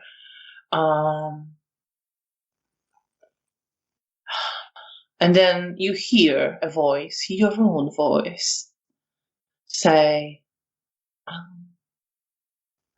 I know you're somewhere in here. Come on, you want to talk to me? It's a family reunion of sorts.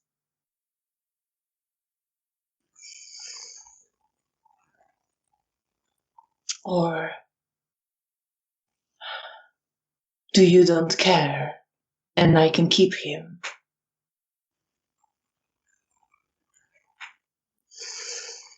Sorry, this is me, the player, pausing. To be fair, I think Bea's probably pausing as well. But Yeah. And you see her strolling sort of around, like she can't see you, but she knows you're somewhere there. She's looking. Yeah.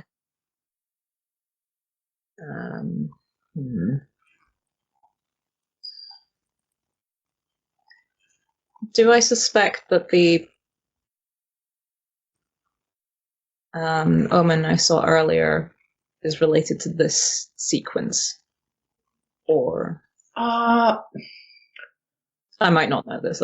It wouldn't feel like, I mean, omens aren't necessarily that specific. Yeah, that's fair. So it's not necessarily related to a specific sequence. It's something that might happen in the future as a result of what is happening. Okay. It could be.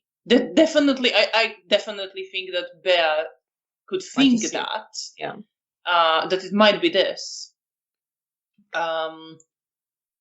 Like you would be pretty certain it's something to do with Irmina and the situation, whether it's this particular interaction. Yeah. That's not quite that pinpointable.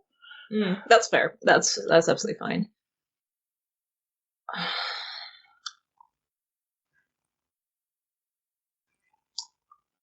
Well, I was looking for information. I think in one of the alleyways or somewhere that's not like immediately in the street, so if somebody turns and looks, they're not going to see two identical copies of me. Yeah. I will drop off the skate and just stand there and wait for her to see me. So you will be more to the side of the square, I assume. Yes. And she looks to you, and she smiles. Your very polite smile. Beatrice. Irmina? No. No. Not anymore, not now.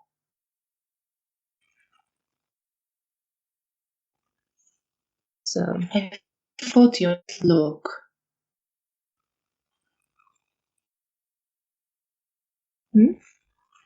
I thought you might look for me here.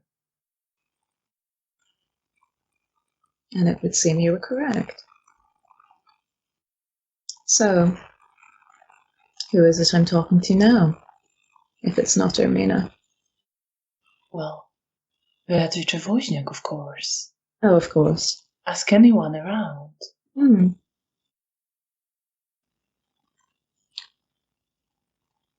Tell me.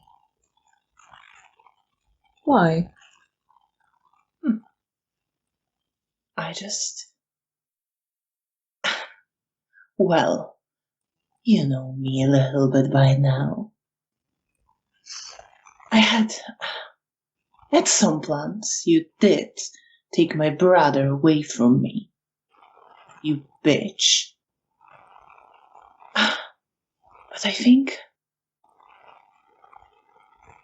Well, you know how it is with husband and wife. We've grown close. And now I think I'm going to marry him.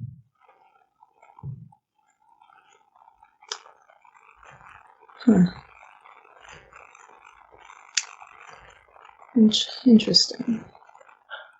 Come on. You don't even care about him, do you? Do you remember what he's like? What do you think? Oh, I'm not gonna tell you the answers you didn't know. Do you remember? Do you even... Why not just let me have this? You don't care about that man.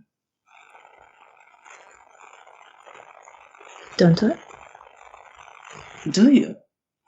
And do you, Bea? I mean, I don't look at him and feel the feelings of love. I guess like the strongest feeling I have towards him is fascination in terms of curiosity. But yeah, I couldn't say that I necessarily care for him. But I'm not telling Ermina shit. And roll your manipulation and subterfuge. Oh, we're both gonna out weird each other. Good.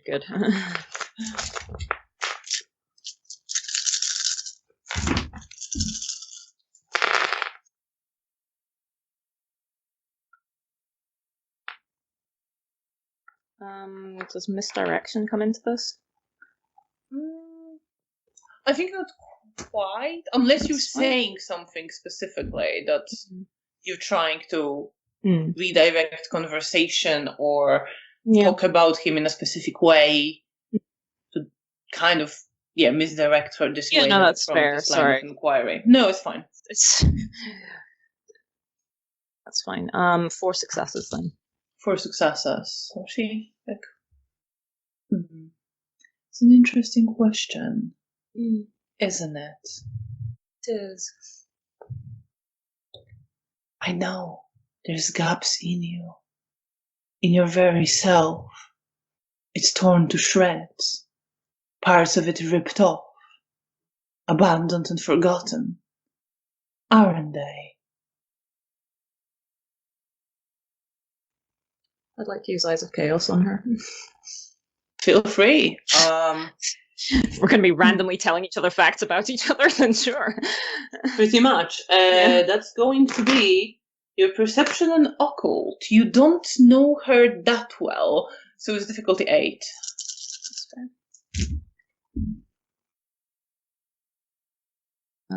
I have got 3 successes. Is there anything specific you're looking for? Aspects of her now, I guess. The person that she is.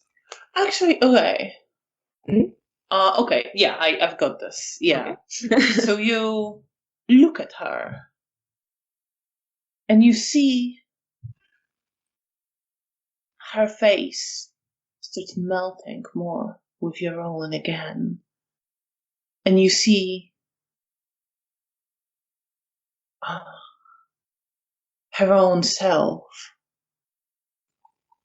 almost dissolving in your face right now. And you see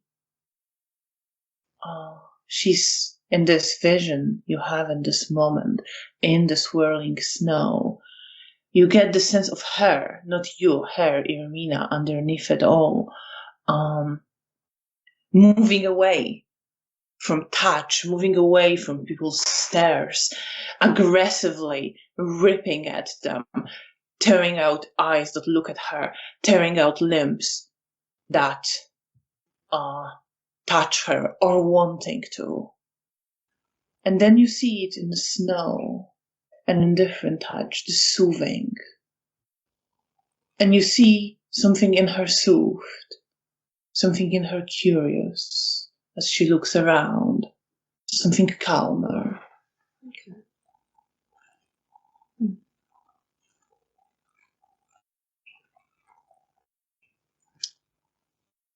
And you don't like to be perceived, or at least not in certain ways. No, but he doesn't look at me this way. Not when you're wearing my face. No. That's why I became you. You could become me, you know. I don't care. Do you want to? Come on. Is there really much of Beatrice Woźniak in you? Do you know who she was? Do you remember what our child was called? Mine and our husband's.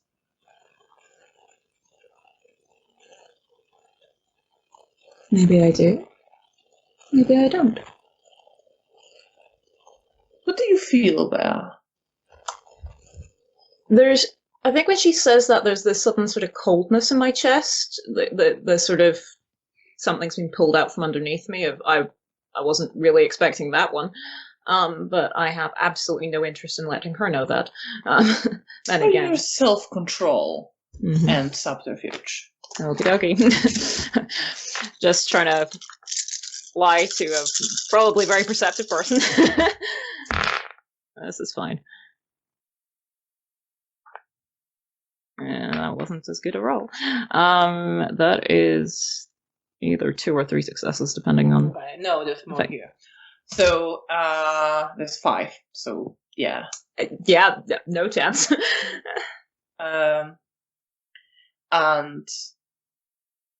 but I think you do this time. And there's this like spark of recognition, and you know she knows.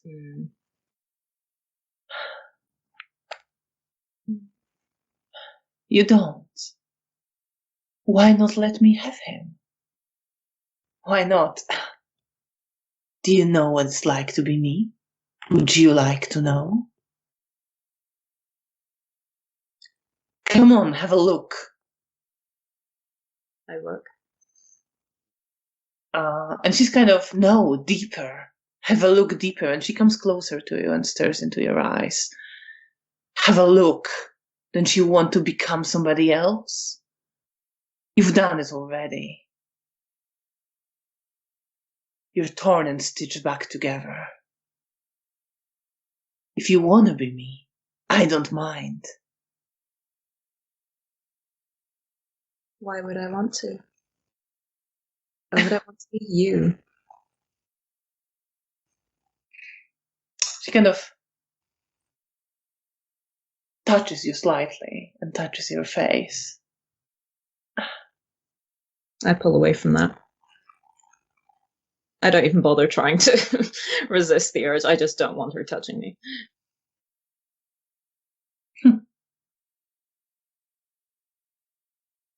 Why would you? Unless you're so tied to yourself you can't be anyone else.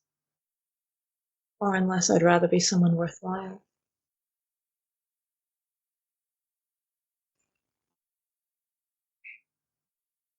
Well, either way, there's a chance you're missing out on now. Chance to learn. But don't worry. I'd like to look into her head. All right, roll your Since she's offering.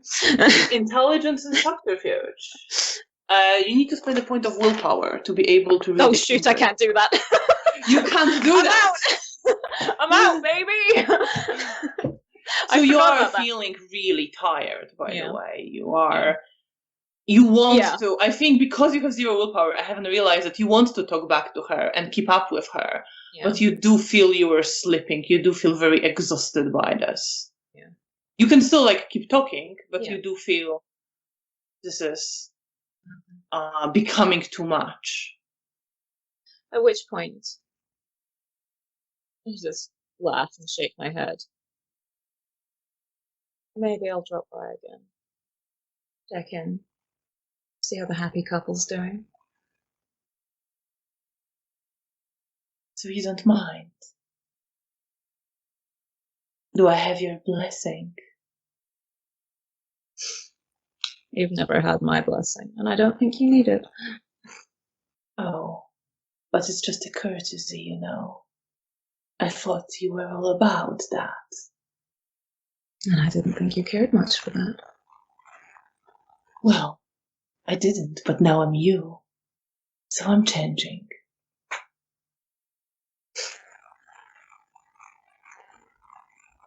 No, you don't have my blessing. You don't have my husband. And she comes up to you, like close. And she leans in and she gives you a kiss. And then she laughs and starts walking away. I turn and I walk away into the shadows and activate Obfuscate again. How are you feeling? Angry.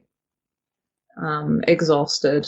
I'm sort of scrubbing at my mouth, trying to get the sensation of her skin on mine away. My skin was just crawling when she touched me. And there's this building feeling of anger in my chest and frustration at myself for not being able to do more and not knowing what to do.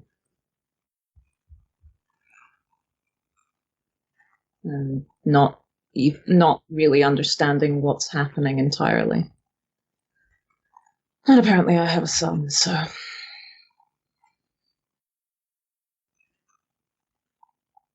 Yeah, how do you feel about that? Yeah! It feels similar to the realization that I had a husband, but there's also this part of me that is kind of being pulled towards that sensation. It's not a sensation I really recognize very well. And there's this...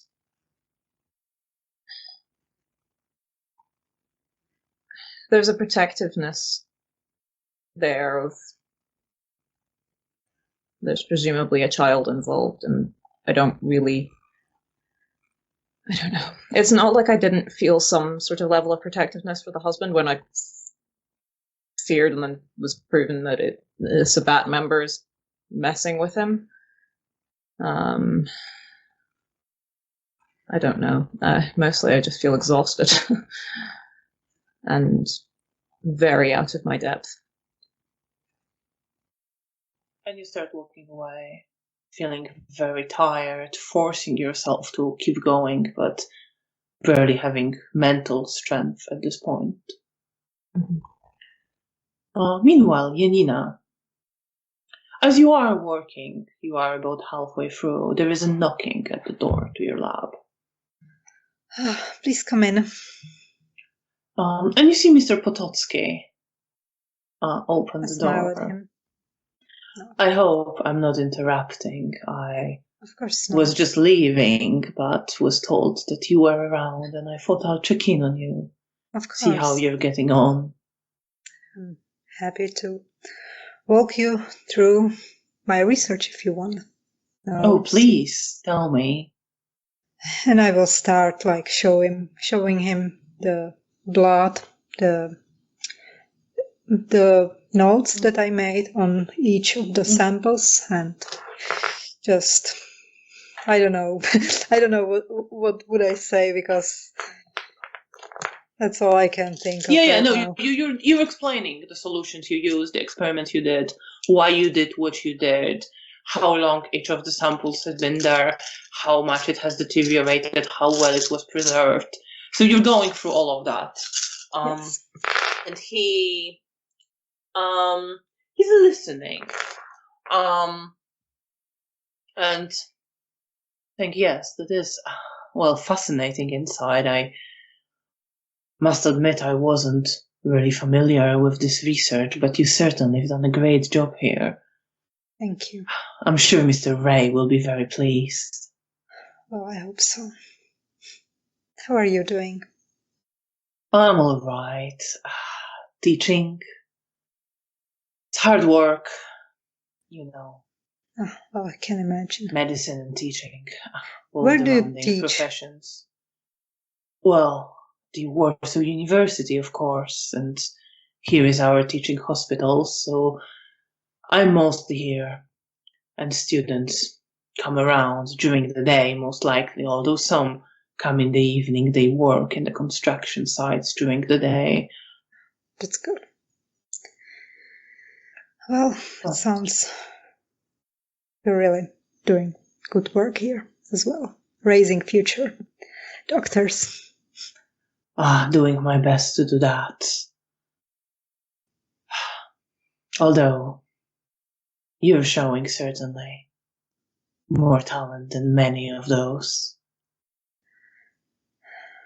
Well, I'm pretty happy with how it goes. I would never think that I will do something as important.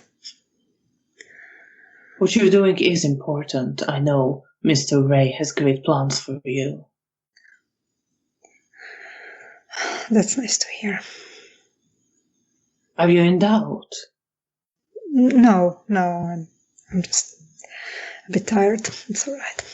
If you want, you can stay and help me. I'll stay for a little while, but then I need to head home. Of course, that's understandable. Early classes tomorrow, you see. And I still need to call Mr. Ray. Of course. And he helps you a little bit. But you see that he's very skilled when he's handling all the equipment. But he's following your lead in this specific area and preparing the solutions. It feels very surreal to me that a real doctor is like taking my advices and my lead on this. And he seems genuinely interested in what you're doing. And I like his company, so it's nice to work with someone with a similar interest, I guess. And you are working in his company for quite some time. And then he says, oh, well, I need to be heading off. Of course, you have a safe way home. I'm afraid medicine hasn't invented a way to be permanently awake yet. Yeah, not even we can do that. Well, maybe someone. I certainly can't. I certainly don't know. But if there's anything you need at any point, of course, let me know the I progress your research and your plans. Thank you. I know you wanted to volunteer at the hospital. Yeah, I want that. I still want that. I'm maybe trying to enlist help of someone else from our group of people that maybe could help me with the research. As long as Mr. Ray says he's okay with this. Yeah, I will talk. I'm happy to give you some tasks. You're very talented. I'm gonna talk to him about that when I see him.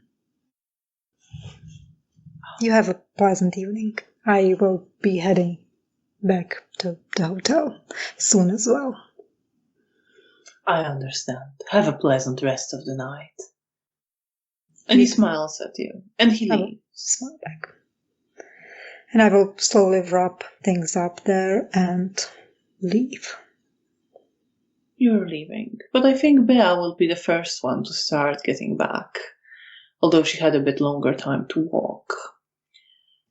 Bea, you are heading back. Mm. It's hard. It's snowing quite heavily. The ground is a bit slippery now. There's this fresh snow, quite thick layer of it that accumulated already. You are able to walk. It's just not very pleasant. Hard going. Yeah. Are you heading back to Hotel Bristol? Yes. Yeah.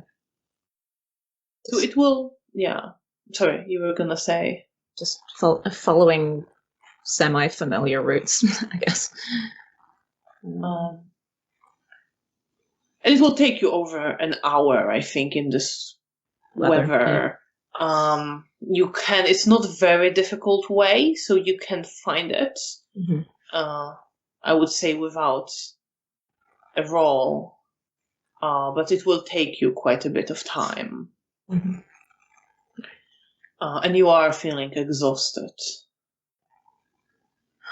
But you eventually get to the hotel. I feel quite relieved to see the lights of the building. It at least feels a little bit safer than out in the street. And you go inside and you hear music from the cafes.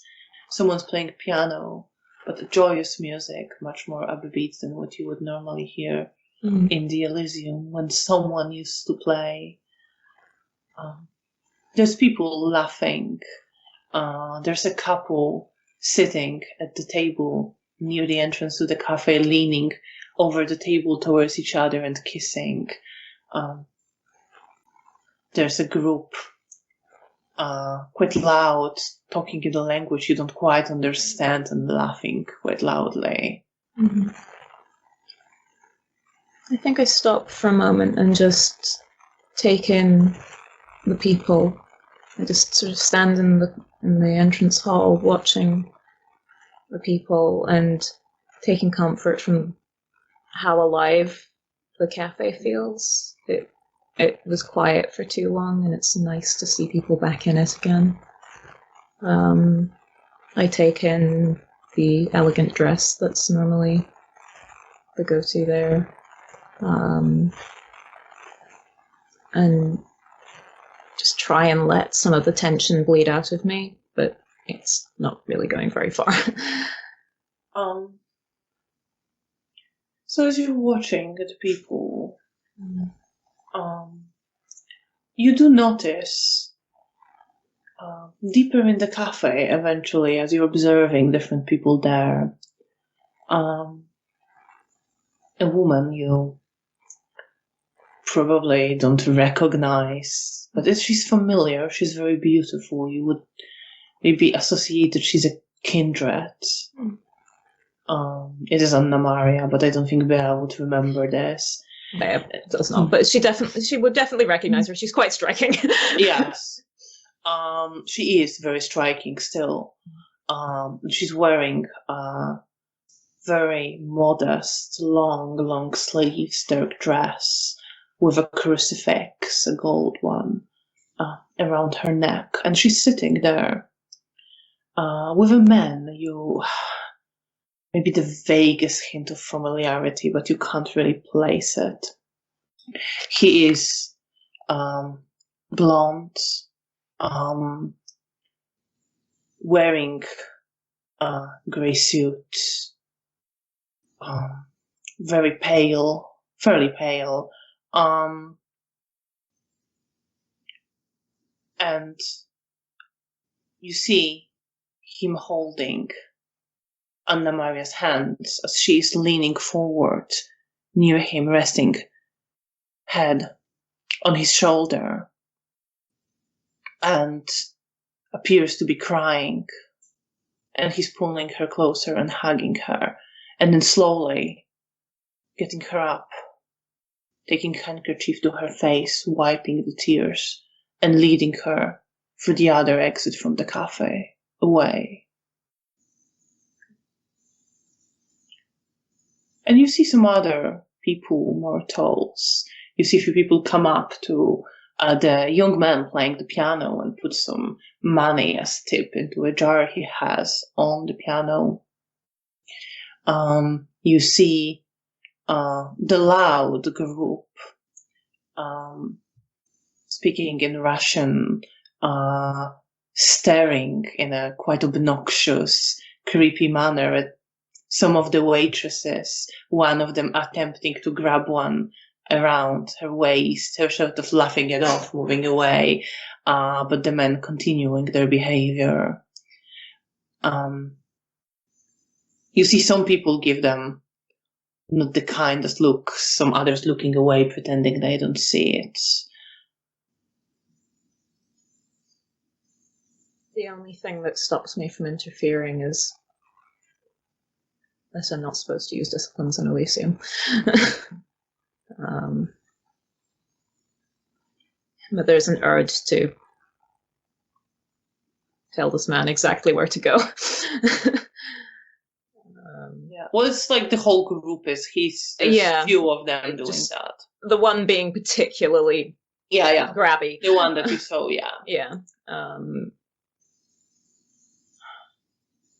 then there's this, as I'm standing there feeling like I can't do anything, there's this feeling of helplessness that just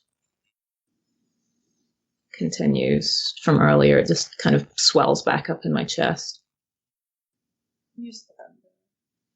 And I think since you took a while walking, and you took a while, I presume, standing there, helpless and tired, Janina, do you walk straight to Hotel Bristol as you leave the hospital? Yeah. So you would enter and see Bea standing in the lobby near the cafe, by one of the columns there, kind of leaning at it, looking tired and looking into the cafe. I would probably first look at where she's looking to assess the situation, and if I just see that she's people watching, then I will come up to her and just say, "Hey, hello, sorry. Are you alright?" Not really. Oh, do you want to go to our room and talk? Yes. Come, but I'm glad that you made it safely. I'm glad you're safe as well. Yeah, I was working. No, I didn't encounter any issue. Good. Your work's going smoothly? Yes. And I guess while we are going to our room, I will just shortly explain to Belle some things and what I did, and just to take her mind away from things and just to talk about something else before we get to privacy. You hear a lecture on some strange scientific methods. I think it's somewhat taking my attention, but there's a part of my brain that's not really there. I mean, I'm assuming Janina is not making it super complicated, so you can't follow. But I think because you have no background in it at all. I have 0 dots in medicine. I don't know anything. Nor in science, if I remember correctly. No. So it's there are moments when you're just oh, okay, I guess it does that, whatever. You could have told me you did magic for all I knew, and I would have just believed you. But it takes your attention off it somewhat, I guess. And then you get to the room. Mm-hmm.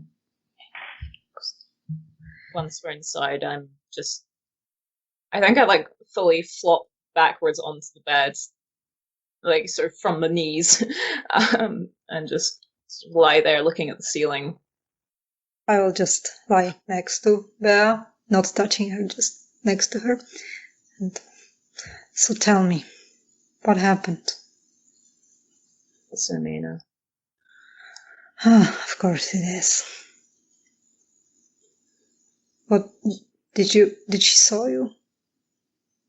Not at first. She knew that I was there but couldn't see me. but she offered an opportunity to talk. So we spoke. Well, I'm glad you're in one piece. What did she say? And I will relay what she said and did. Well, And I don't want to insult your clan, but I think she really lost her mind a bit.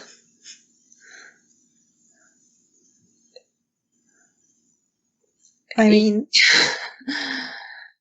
if it was like a different kindred wanting to be you and have a happy, peaceful life with your husband, I would just say go for it.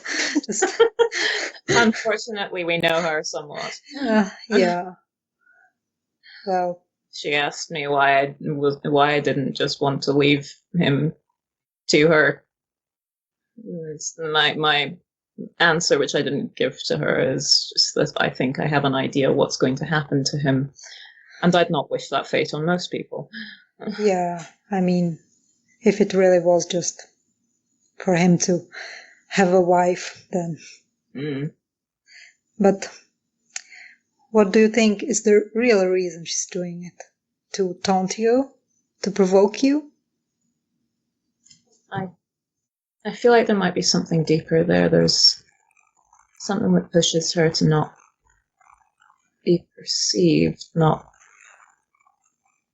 she feels more comfortable being perceived by him when she wears my face. I think, at least that's what I'm trying to piece together in my head. Maybe that means Gareth knows how to make an entrance. He does. Of course, always. But maybe it will mean that she won't hurt him, at least right now. Wow. Sorry, there's another cat. Yeah. It's a two for the price of one. Yeah. Well, I get the feeling I only have a certain amount of time before she proceeds with marrying him, and I don't think I want to know what a Sabbat wedding looks like. Well, do you have any plans? Do you want to consult anyone on what to do? I have no idea what to do or who to ask. Do you want to talk to Anthony? He's still recovering. I don't want to bother him with work. Well, maybe you can just ask him. But here. What? Sorry, I didn't hear you. I wish that the Primogen was still here, the Malkavian Primogen. Maybe they can, I don't know, maybe they are around, and last time they always seem to find you and Felicia or any other of your clan when you need their help, so maybe they are gonna make themselves known. I don't imagine that. Well, I don't know. I don't pretend to understand what goes on in their head. I don't know. I suppose I should really talk to Mother, but I just get the feeling she's just going through the motions. She doesn't really. I don't know. Well, from what I know about Felicia, I guess, I don't know. She will say anything to keep you safe. So I think what she would suggest you to do will be something to keep you safe and out of trouble. She won't take your husband's safety and possible murder. Death, dueling, on death. Yeah. Into consideration. So I don't know. I would talk to someone like the sheriff or Anthony, someone who can provide you some, I don't know. I know you're quite close with Anthony. Maybe he can just, I don't know, say what he would do. I don't know. I'm sorry, Anthony. How would you deal with a Malkavian that's obsessing over you? I don't know. I just... Michael Nechto. Sorry, Michael's being a very naughty boy. Michael Nechto. He's tearing our sofa apart.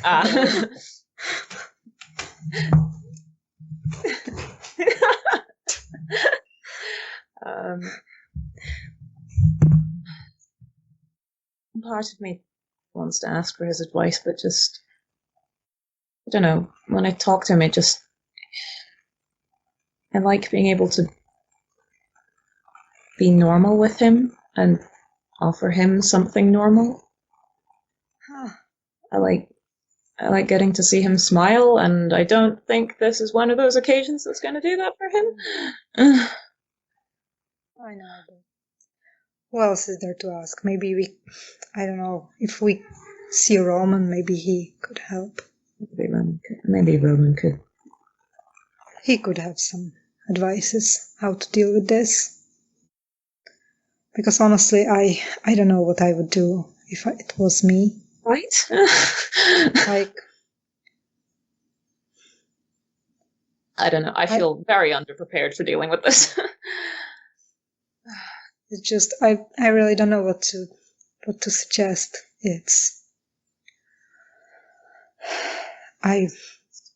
For you it's hard because you don't have feelings for this man, and for your child, I assume Belle told me about the child as well. Yeah. But I think you saw the photo. Yeah. And you heard now. Yeah. You want to keep them safe, so I understand you want to do something to spare them from so bad fate. As nothing good would come out of it. But I don't really know what to do exactly. Other than hunt Mina down when she's alone and murder her. Yeah. Which is honestly looking somewhat appealing at this moment. Yeah. But I get the feeling I remember our encounters with her, and yeah. I don't know, we would probably need at least 10 other kindred to even be able to hold her down. I mean, no, I don't remember. No, you don't remember. And Janina wasn't there actually at the time, so no one remembers what happened. No one remembers. But I remember Irmina. I saw Irmina multiple times, so I know how she's like. She's very slippery.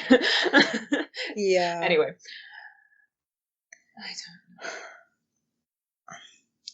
I don't know. I guess let's try to ask Roman.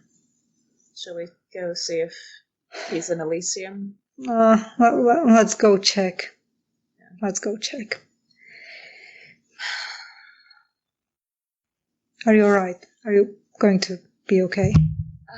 Or do you want to leave it for tomorrow? No, I don't. I feel like there's only so much time. Okay, then let's go. We'll see if he's not there. Then we go back, and I don't know who. Maybe there would be another Nosferatu. We could leave the note for Roman to look for us. Just continuously leave notes for him everywhere. A paper trail. Yeah, we already saw him. Well, his sire. Oh yes, I did see that in my journal. It was okay. Well, I mean. Yes, I've got notes that it wasn't antagonistic, but it didn't sound positive. Give Roman troubles. Oh, so, I'm sure he'll let us know. So you just want to peek into the Elysium and see if there's Roman there or a Nosferatu. So, to make this very quick, you don't see Roman in there, nor another Nosferatu. Okay. Oh, well. In that case, I'm ready to head back to my room and just crash. I'm sorry, I'm just picturing our two heads poking around the door and being, nope. No, but interesting. See ya.